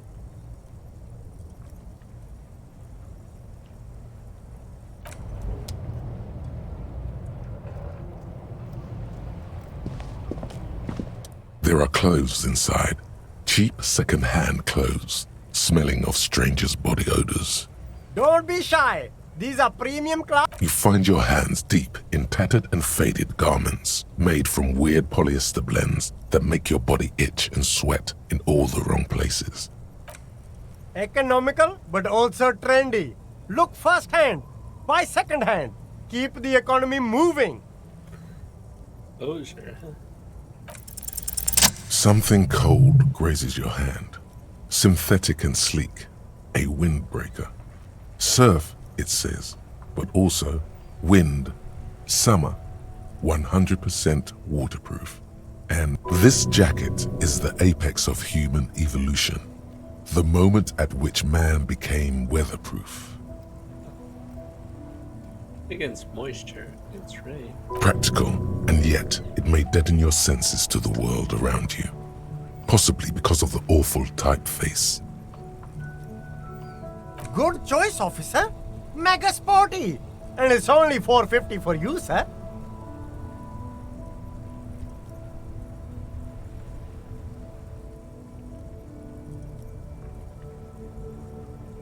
$4.50. Oh, that's more than I have. Locked.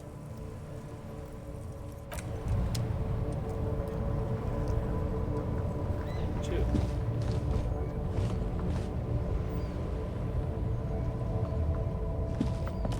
Everything's still cool here, officer.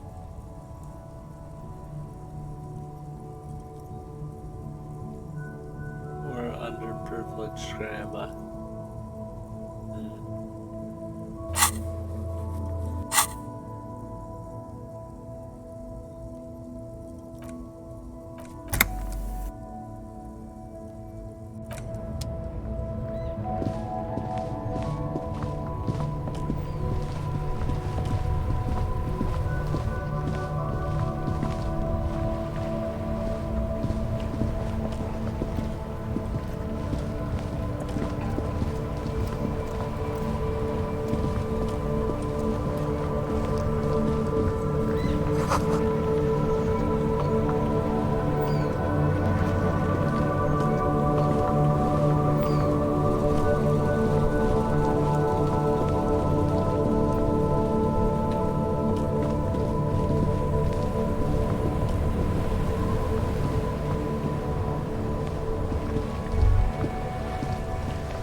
Life doesn't need to be a struggle. I'll be with you in a moment, officer. Let me just finish my... Have you no shame? Whining about your back every time you bring out the measuring tape. René, you're a man with a fork in a world of soup. Please, let's just try... I'm trying to, but you keep breaking my concentration. These manly men are playing balls. This is a ball game. Grab a ball and play it. Don't ask questions. Shoot first. That's the spirit. Don't even waste your breath asking about the game. They wouldn't know anyway. They're way past their prime.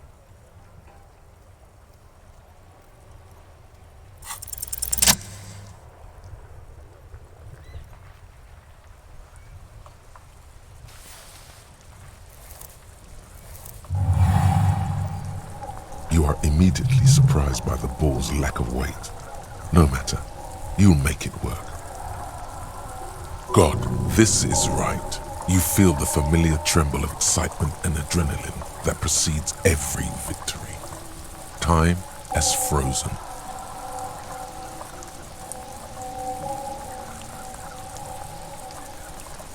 A chilly breeze ruffles your hair as you stand there, feet firmly planted. All sounds, smells, even the wind, everything fades until the only thing left is the union of man and ball. The cold metal ball is surprisingly smooth against your neck. It has a pattern on it, probably a sponsored ball. Yours would only be covered with bumps of learning and scars of victory. Already your muscles are adjusting to the weight, the nervous system calibrating, until you and the ball have merged into a single, an embodiment of pure motion, a fine-tuned locomotor running at maximum efficiency. Behold the fear and confusion reflecting in the eyes of the two feeble geezers. They are in awe of your superiority. You are a god to them. Some would still say you're a cop, but I guess we're beyond that now.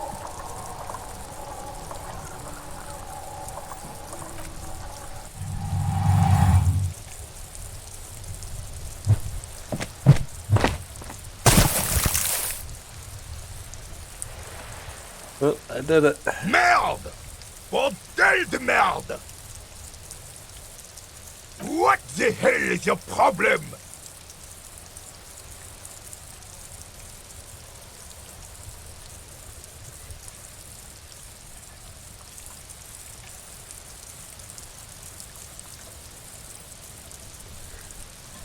I don't care if you are a cop.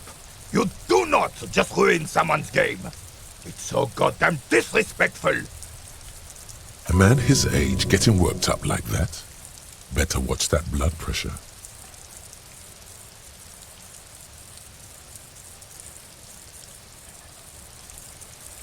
You vandalized our game, son. We can't play petanque with 5 bull.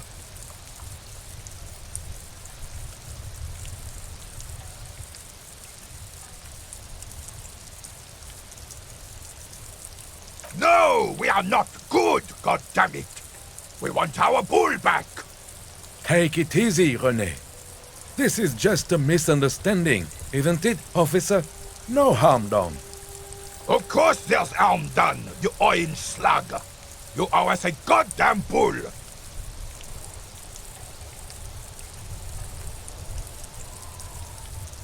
Good. Mistakes are forgiven when men at least try to right their wrongs. I believe you will try. Now, why did you approach us? Unfortunately, I don't.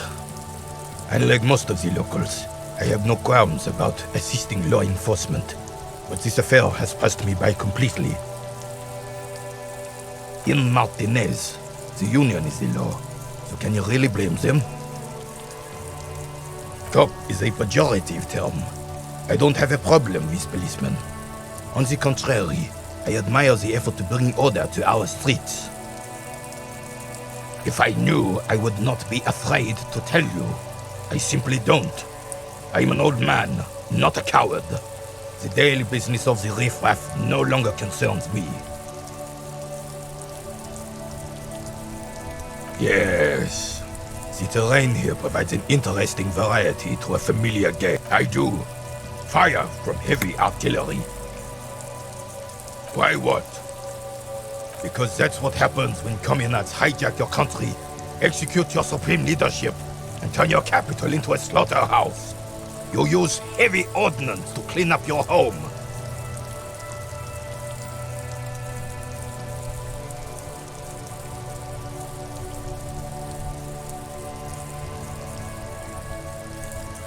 Sadly, no. It was the foreigners who brought them to their knees. We fought valiantly. Too valiantly. So valiantly we got licked. Should have fought dirty, like they did with their suicide sex cult propaganda and mad anarchist women strapped to shrapnel bombs. We didn't though, and we lacked caliber. God bless him, but the suzerain's cannons simply weren't big enough.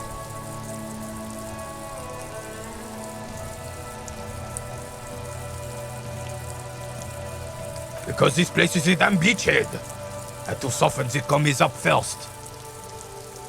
Yes, the military coordinated amphibious landing to take back Revachol. Martinez was used as one of the 3 footholds in Revachol during Operation Deathblow in '08. The other 2 are off in Stella Maris and the Delta.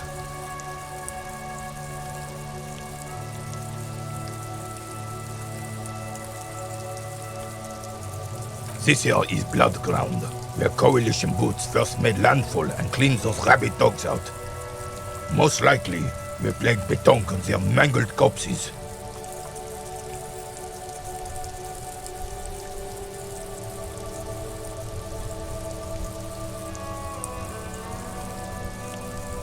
Blood ground.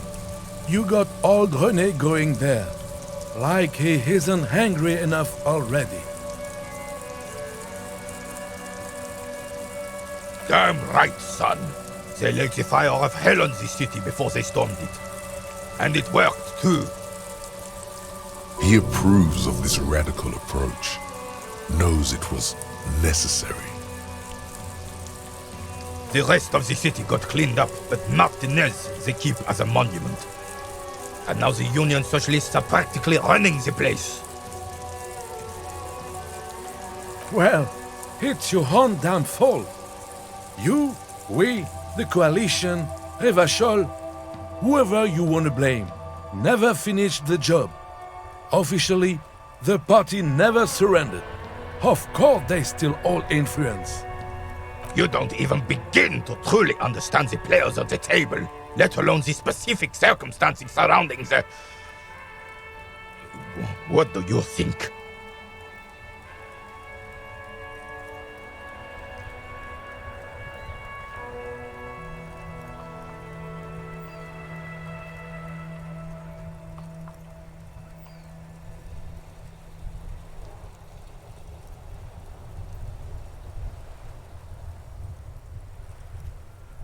Thinking men have opinions on these things.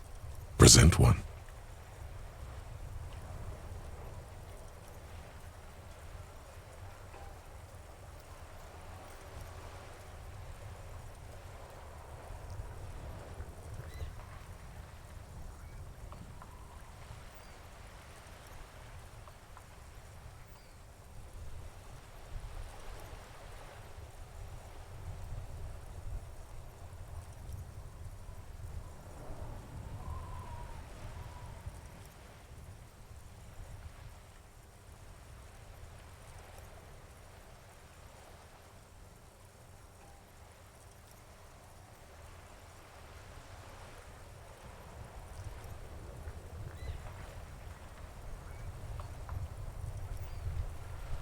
They're not. And I'm sorry it had to be them.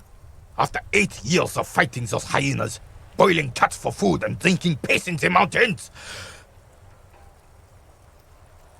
I would have preferred if the Right Honorable King Guillaume returned through Revachol, or even if that damn clan Frissel had risen from the grave and led us. Sadly, that was not the case. Instead, all that is just, holy, and beautiful in the world was wiped away, and now it's neon signs with toothpaste ads everywhere. Foreign influence peddling garbage and stupid music on the radio. This is just what the commies wanted. This was their plan all along. This is what they wanted to replace the role of the suzerain with.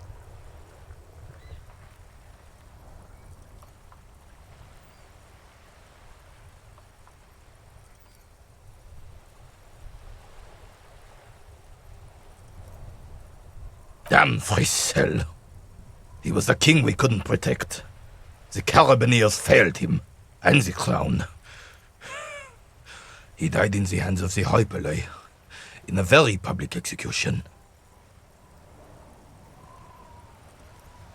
A true king in both blood and mind led Revachol before Frissel. He would have been better, but the damn commies drove him into exile. The suzerain is the king! Has everyone forgotten already? They forgot. It's no use talking to you. You were still in Daddy's balls when it happened. when we took our last stand against the filth and rode the cavalry straight into gunfire.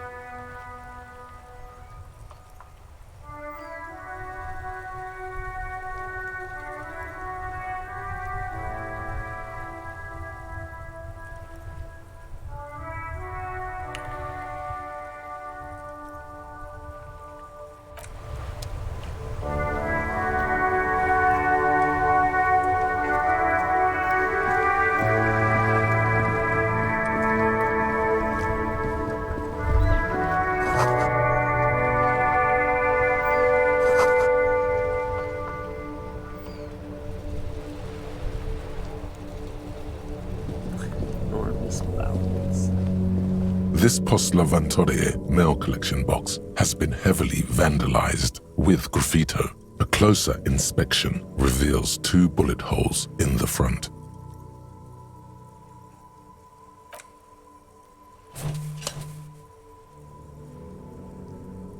The box seems happy. Eat shit pig, fucked by the coon, and St. G with a crown have been scribbled on it. Jenny is a whore, and best set mailbox also.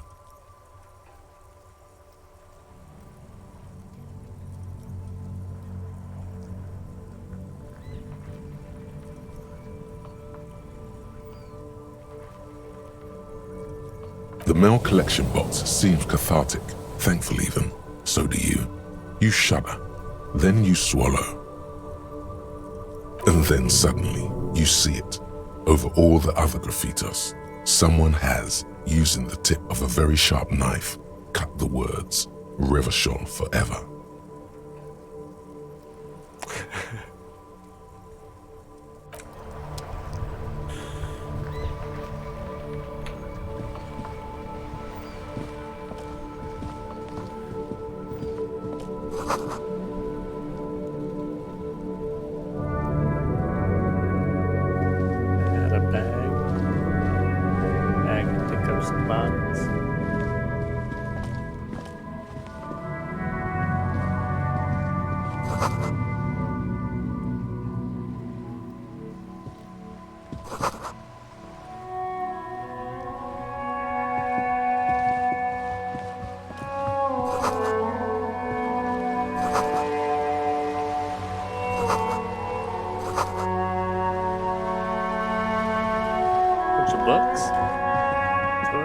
Hello, sir. Step right in. The store is open. I know, sir. Are you interested in a new and exciting book?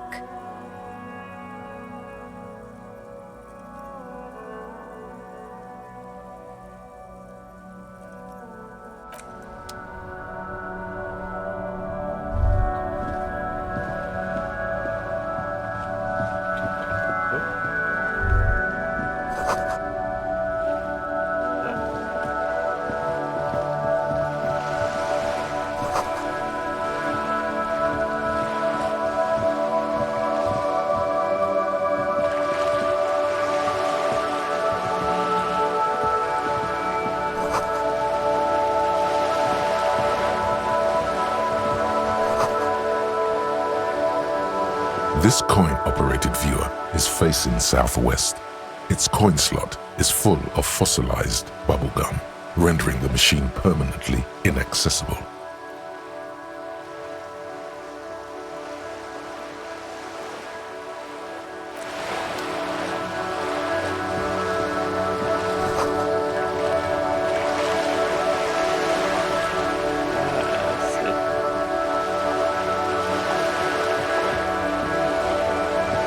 This coin-operated viewer is facing south. The instruction... Line's been hard to come by, so...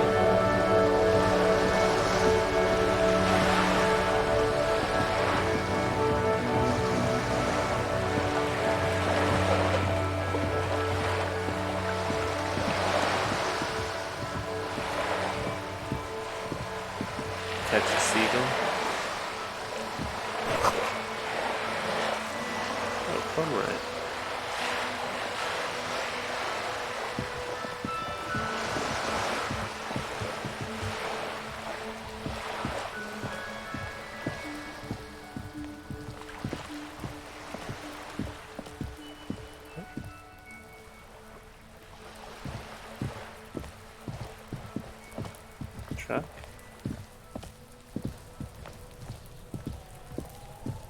This is a wall on the side of an apartment building.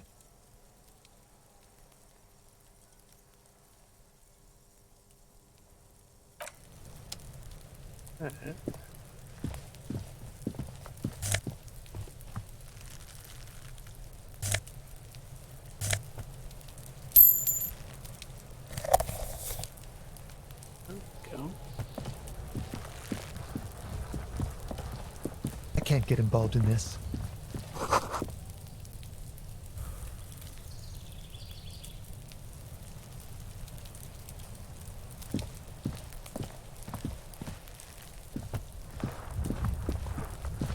Are you trying to sneak up on me? Come to slit my throat? In pigs come to take me out? Trying to snuff me out?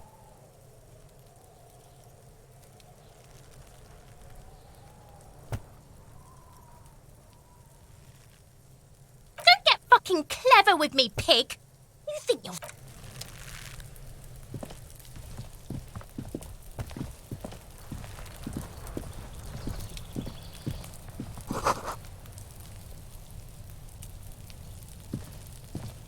You see a young man on a balcony nursing a cigarette. His eyes have been following you for a while. Not looking for any trouble, officer.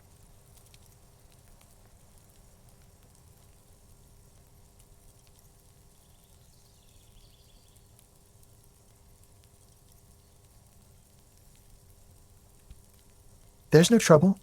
I'm just speaking in a lowered voice. I don't want to be seen talking to the gendarmerie, if that's okay. I just want to finish my cigarette. It's the god of cigarettes and youth. Ask him if he's got anything to spare. Don't let him go. This could be your witness. The balcony has a great view of the whole thing.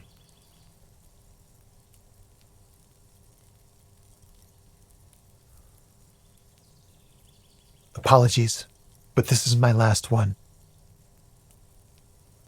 The god himself has denied you absolution.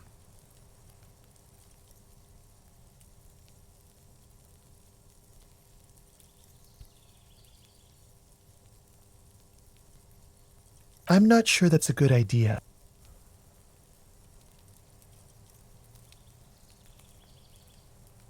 I'm not throwing anything. There's no way you'd catch that cigarette anyway. Yes, really. Don't even try. You'll just embarrass yourself. That's funny.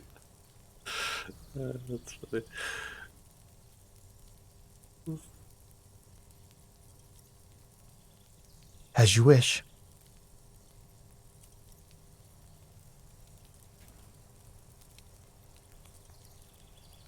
Is it really that important? Like a nervous cat, he keeps stealing looks at the neighboring windows. All right, but make it quick. Once I finish this cigarette, I have to run. I'd even go so far as to say that the view is a little too good, my dear gendarme. Do you have an estimate of when the body will be taken away? 7 days. We will remove the body as soon as possible.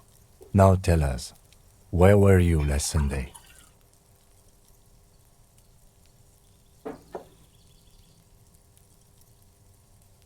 Oh. You already asked me that, didn't you?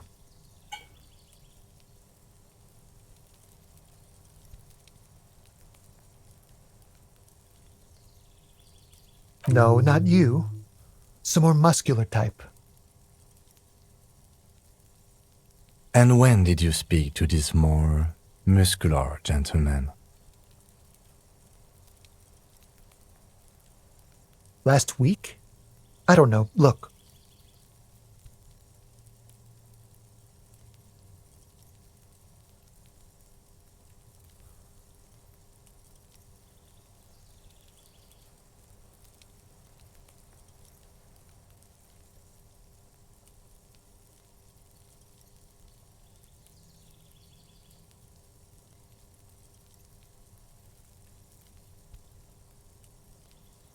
It'll take more than rain to bring this place back to life.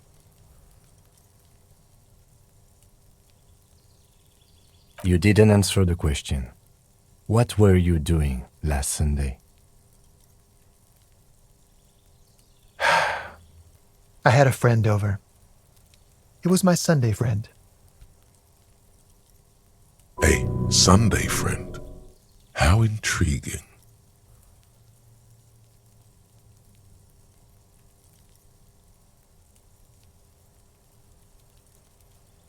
He doesn't reply, gesturing no with his cigarette. Under the grey sky, the neighboring windows are streaked with rain. Someone hides behind a curtain. Those windows have eyes, and those eyes are watching, spying on you three. My name? My name is Martin Martinez. Martin Martinez? Good local name. Let's go with that. No. We won't. Now, if you'll excuse me, I really need to get going.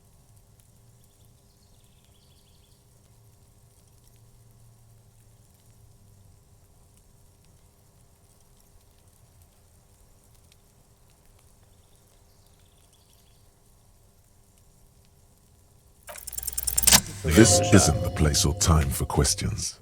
Who knows who might be watching from the distance, hidden behind the curtains?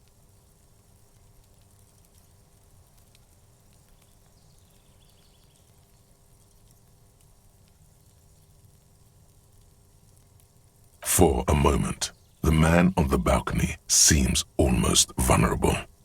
Something moves in the depths of his feline eyes, compassion and a hint of understanding.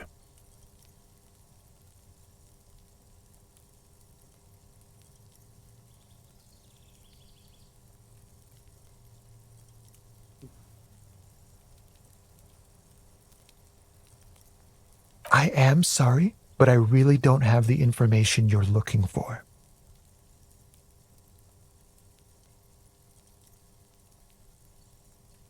But, hold on, what's that?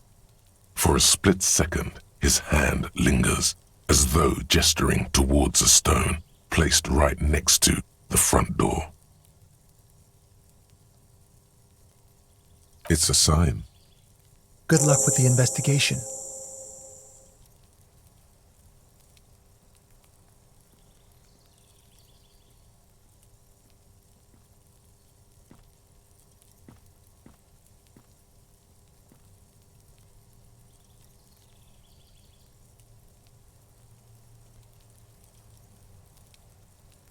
He's gone.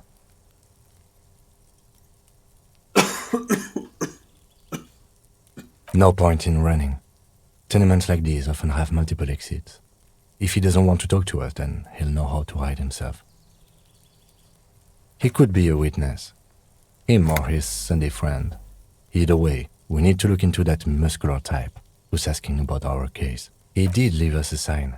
Did you see that? He wanted to draw our attention to that stone right over there. If we find a way inside the building, we can ask around for his apartment. A stone, like any other, lying in a whirl of... There's a key beneath it, rusty from the dirt. This must be for the front door. Pity it doesn't have the apartment number on it. We'll just have to go in and see.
This door has been closed with a padlock. A chalk-drawn number on the board says, number 11. No reply. It's a solid lump of metal, but the shackle is deeply corroded. A solid pair of chain cutters would make short work of it. Why would we want to break into some random citizen's apartment?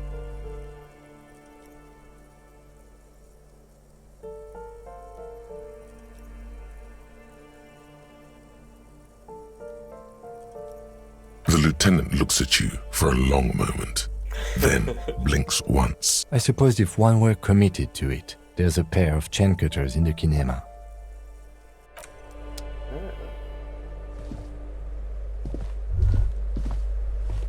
That isn't just a five-pointed star. It's an inverted white pentagram cradled in a wreath of antlers, the iconography of communism, in other words.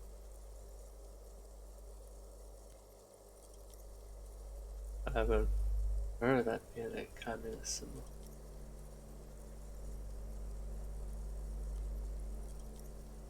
I'll keep my armistice handy, detective. He doesn't actually reach for his gun.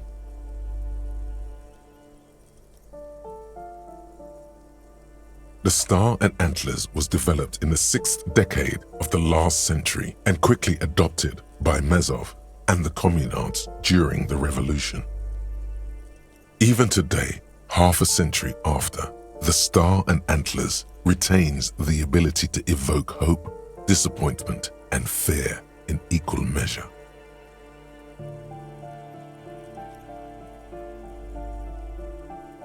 The wreath of antlers represents a natural crown. It was about building a society that could exist in accord with the natural world, and at the same time above it, to symbolize the toppling of the old order. Also, some social democrats were already using it, because white is the color of peace.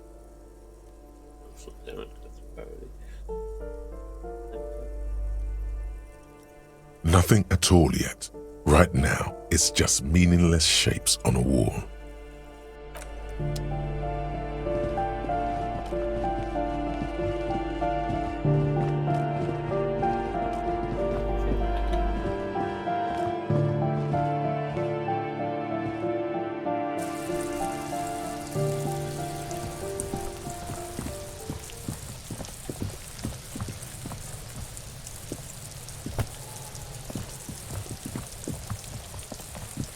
Trying to get friendly.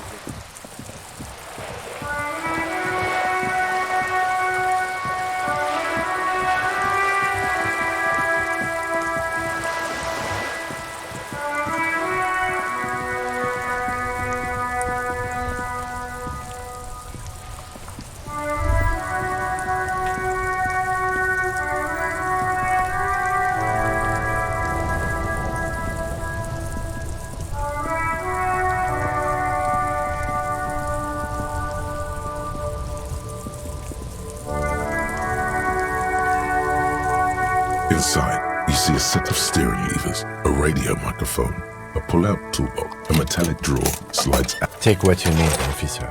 It's going to be a long case. I'm not... He's clearly a little protective of his tools. But what can you do? Work is work. The handles are long and sleek. Snap, snap, go the cutter. The pry bar feels not cold and heavy, like truth. You feel like you're reunited with truth once more. Useful for opening all sorts of doors and lids. It's robust, weatherproof, and lets you see things in the dark you would otherwise. The pull-out toolbox slides back into its nest. Preheater gauge casts a warm glow on the steering levers. and the radio on its hook. The white suede feels luxurious under the touch, and the metal clutch handle so very familiar in your palm.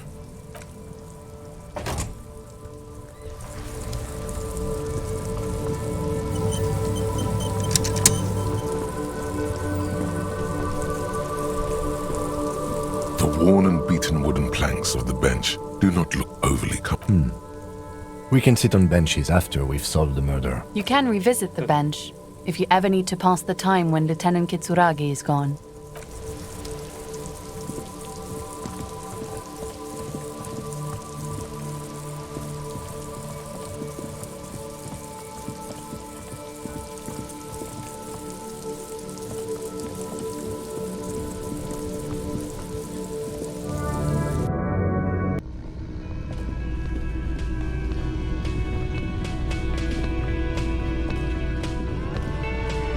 Can I help you? Mine? No, it belongs to the Whirling in Rags. Thank you for clearing that up. Why do you keep the container locked? Why? To keep the hobos and drunks out. That's why. And the neighbors too. They put their trash there and they don't pay for the garbage company. I thought as much. And are you the only party with access to the trash container? Well, yes. Us and the garbage disposal company. It seems a little callous, doesn't it? Something stirs in you. It's kind of sad. Okay then, maybe you're callous yourself. What do you need them for? It concerns the case. Please cooperate.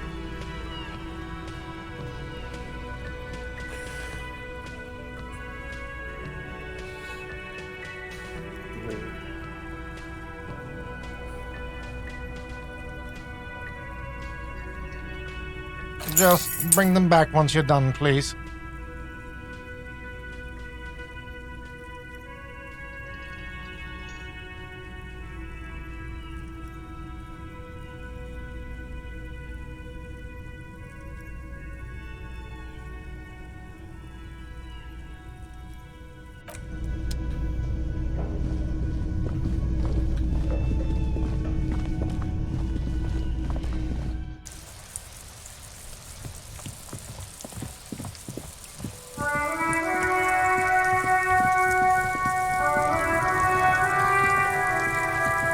This trash container is locked.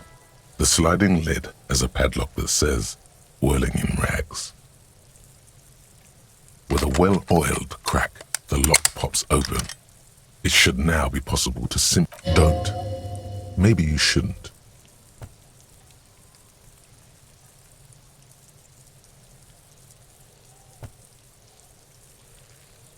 There is, but you won't like it. Sweat forms on your brow. Your hand is still on the lid. The smell of rotten food rises to greet you. You see soggy cartons, dirty rags, and organic waste.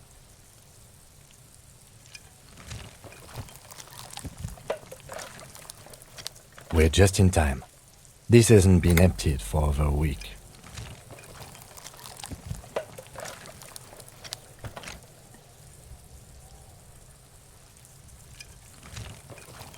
You see milk and egg rest with one broken egg in it. Some pasta wrapper. Picking up the soggy packages somehow feels familiar. A box falls into pieces in your hands. Batiste Soleil cereal. There are plastic pasta packages below. And turbo noodles. Nothing of note, however. Among the threadbare kitchen towels, something catches your eye. A pair of denim trousers. As the legs of the slime-covered jeans begin to unspool from the garbage, a rank corpse smell fills the air. The victim's clothes? Cadaverine odor is faint. If these belong to the deceased, they were removed when he was still in the early stages of decay. Drop them in here, officer. Guitar marked blue jeans. Pockets empty or emptied. He wore them with a belt, too, a white belt. The loops appear stretched, but the belt is missing. That's it. Do you see anything else in there? I have another bag here. Something slimy catches your eye. It tells me this is what's trying to warn me of to avoid, but... A drab, long-sleeved shirt, olive-colored, appears from the food waste, dripping with pus. This is a military-type overgarment. No label or serial number. This is the kind of rib-knit shirt that's worn over light armor to conceal it in an urban scenario. Anything more? The rest of the rags are just kitchen variety waste. A yellow old mug that catches your eye. But other than that... All right. We should go to Gart again and ask if he knows who put the clothes in the trash. It could be as simple as someone from the hostel cleaning the yard. Or that one. I'd advise against confronting that force.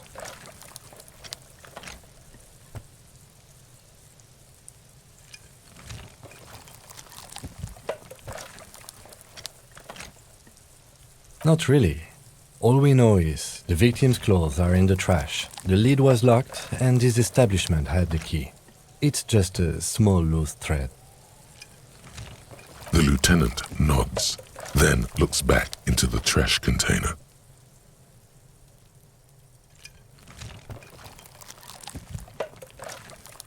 You pick out a broken mug with an oddly racist depiction of the yellow man frolicking in saffron. Only in its social sensibility.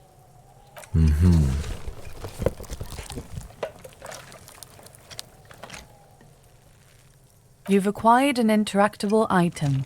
Investigate this item further by going to the Interact tab in your inventory. It's just organic waste, cold and slimy on your hands. Nothing. It's nothing. Nothing more to see here. What's this?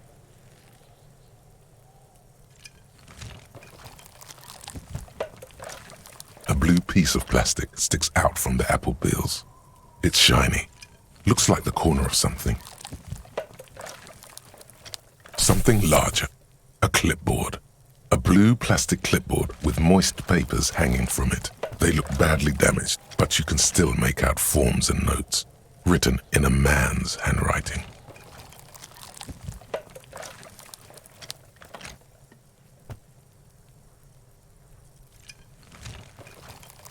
Officer, is that your paperwork?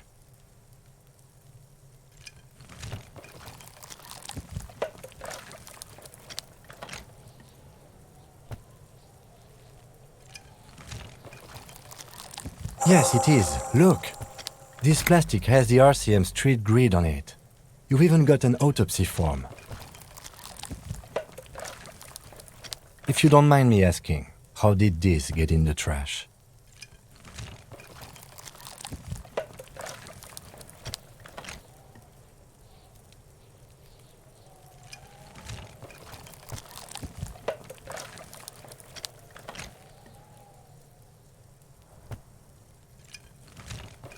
I don't know, I'm bored.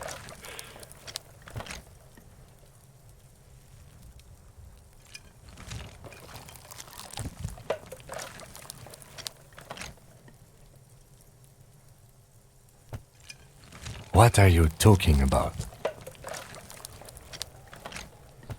Speak of the top. I don't know either. You should take stock of your notes. Make sure it's all there. Official notes contain informants' names, if some have fallen into the hands of the RCM's adversaries. Bloodletting may well ensue.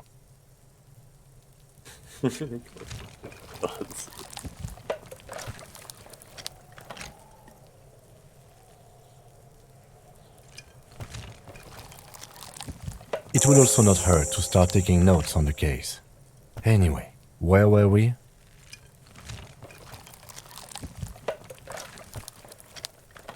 Some items, such as the ledger you found, are interactable. Go to your inventory and select the Interact tab to read your paperwork. The container sounds a muffled gong.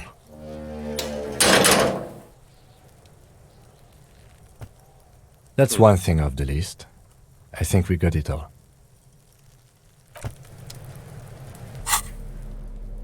My paperwork, eh?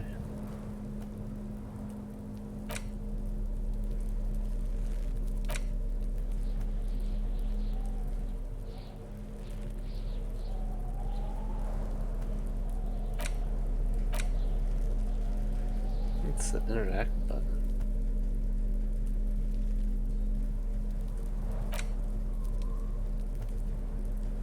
Oh, I see. Interact. It's just a racist mug. What's there to read here? Not much. Oh boy, here we go. What are you going to say about a broken, tossed-away mug that you dug out of the garbage?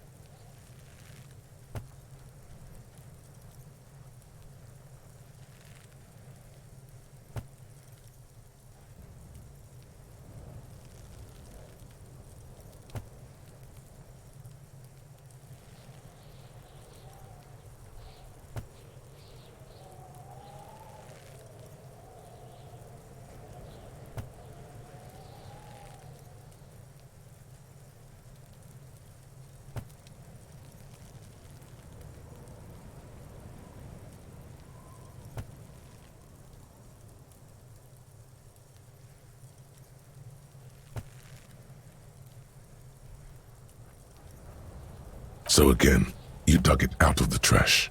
Why? It wasn't going to offend anyone there. Why don't you just get back? It's the ledger you found in the trash. A pitiful cabbage of white and yellow papers hanging from plastic board, barely held together by a metal clip. This sad display is made complete by the faint smell of urinal cleaner. There's a piece of toilet paper, or is it cleaning tissue? No, it's toilet paper. It's a metaphor for below the pathetics. Terror. Do not look into its blue heart.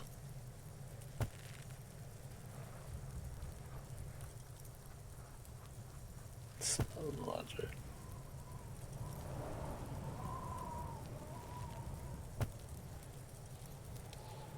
They're not exactly white. They're yellowed in patches by sunlight and alcohol, and covered in dense blue handwriting. Ink escapes into watercolor patterns, reaching its tendrils across entire pages. The paper itself is checkered, with faint red lines, forming short paragraphs. Once in a while, there's a red stamp that exclaims, "Case files commit to paper." The case files themselves are plenty. You count more than 100 sodden, crumpled up, earmarked pages falling apart in your hands. They appear to be sufficiently organized and extremely dense. Work, strife, poverty, the Jamrock Quarter. These are handwritten logs of investigations dating back to January 51, this year. The exact number is hard to estimate due to missing pages and an odd naming convention. But there are at least 20, maybe 30 cases undertaken, not completed, mind you. It's the middle of March. You have attempted 2 cases a week on average.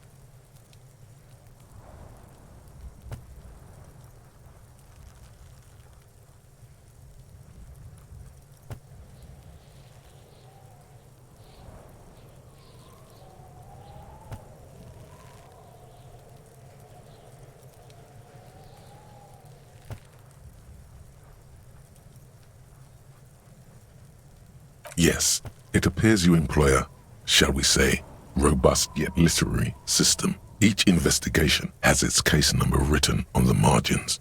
Yet, still more tellingly, most are accompanied by a name, a title, one might say even.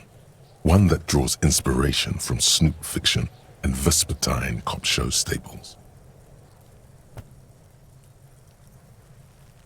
Yes, all caps. One is called The Next World Mural. Another, The Square Bullet Hole Murders. Another yet, The Unsolvable Case. Others appear more light-hearted. The guys on a couch in an unexpected location, and the murder at the hookah parlor. Even the rare article-free collapsing tenement. Murder features prominently throughout. You like this grimy murdering. don't you?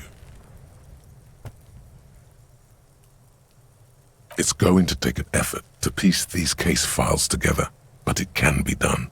Once you're done inspecting them up close.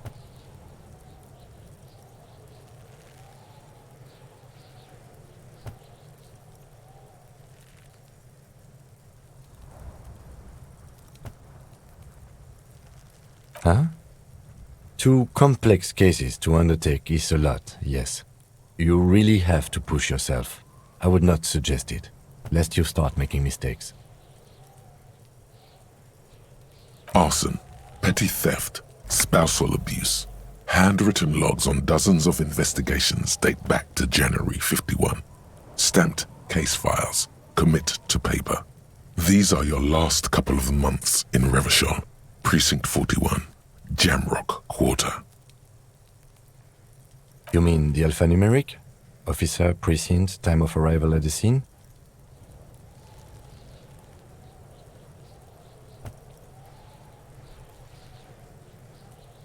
Good.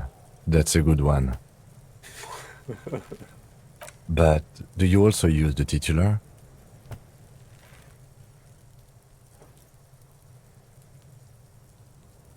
Well, so do I. In our defense, officer, almost everyone in the RCM does. It's a holdover from the early days of the RCM, right after the revolution, when the organization had little idea how to do things. It persists in an unofficial capacity. Officers use these titles to refer to their work among themselves. Again, in your defense, I seem to have named one the man with the hole in his head. That was a real person. His death was real. Still, I named it that, to amuse myself. I pray his loved ones never find out. Rail spiked through the head. He died. It was a workplace accident. There is, for precisely one more. 15 pages near the end remain untouched by the damage. The checkered grid forms a structure of passages, breaking the case into subtasks to accomplish. Once all the tasks are accomplished, the case is complete.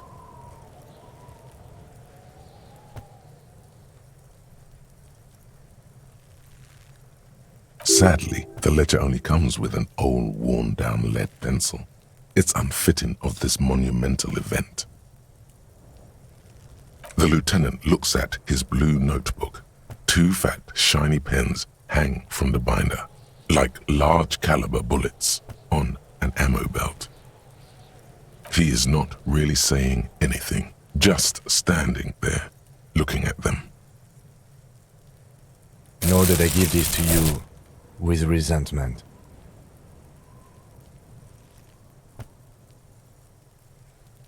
The tasks you've completed flow out of the blue oblong pen in a brash freehand uncannily similar to the rest of the letters. The wording comes easily. It's almost robotically simple, a language developed for mental rigor and simplicity. Inspect the victim's body. Interview the cafeteria manager. It's not exactly poetry, but poetry would be out of place. A satisfying slash sounds across the paper. You're done, it seems to say. And you. Things to be done and things already done. The composition of reality. This is an extremely useful tool for a detective of the... No, actually. Any ideas?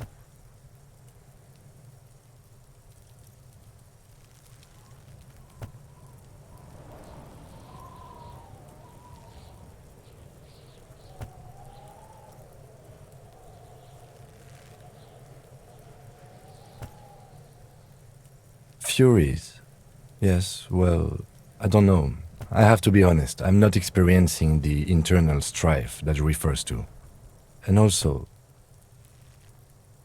could you make it less poetic somehow? Just a normal case name, you know? Think, what would that be? Yes. You know what that normal name is. Great. That's great. That's actually what I was thinking too. The Hanged Man. Good, strong name. We have a very good... I'm going to start calling it the Hanged Man. It's good we sorted this out. You Don't exactly close them, so much as distance yourself from the smelly papers. They're a little further from your nose now. Yes, you can piece them together using the alphanumeric code on the margin. It always begins with HDB41, then date of initialization and time of arrival on the scene, followed by the title. For example, HDB 41120111700, the next world mural. Why, yes, your precinct number is 41. Every last alphanumeric in the files begins with it, and these are your case files. It's safe to say HDB are your initials.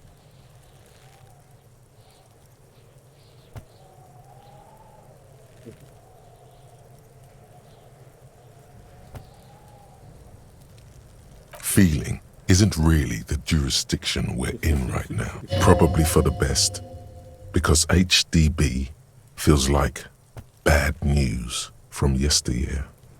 Like shit, honcho. It takes about half an hour to piece one together, using the system you've devised. Where do you want to start? Half an hour piece of play.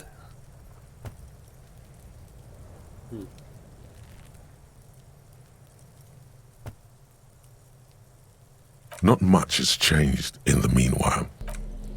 Okay. I think I'm gonna call that for tonight. Pretty cool game.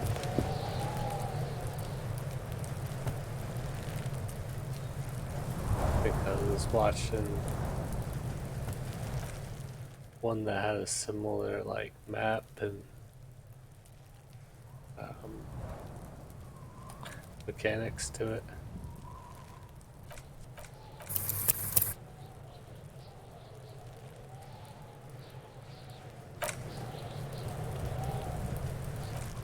But it was like a zombie game or something, survival game. This one seems like it has some survival features to it too, though. Alright.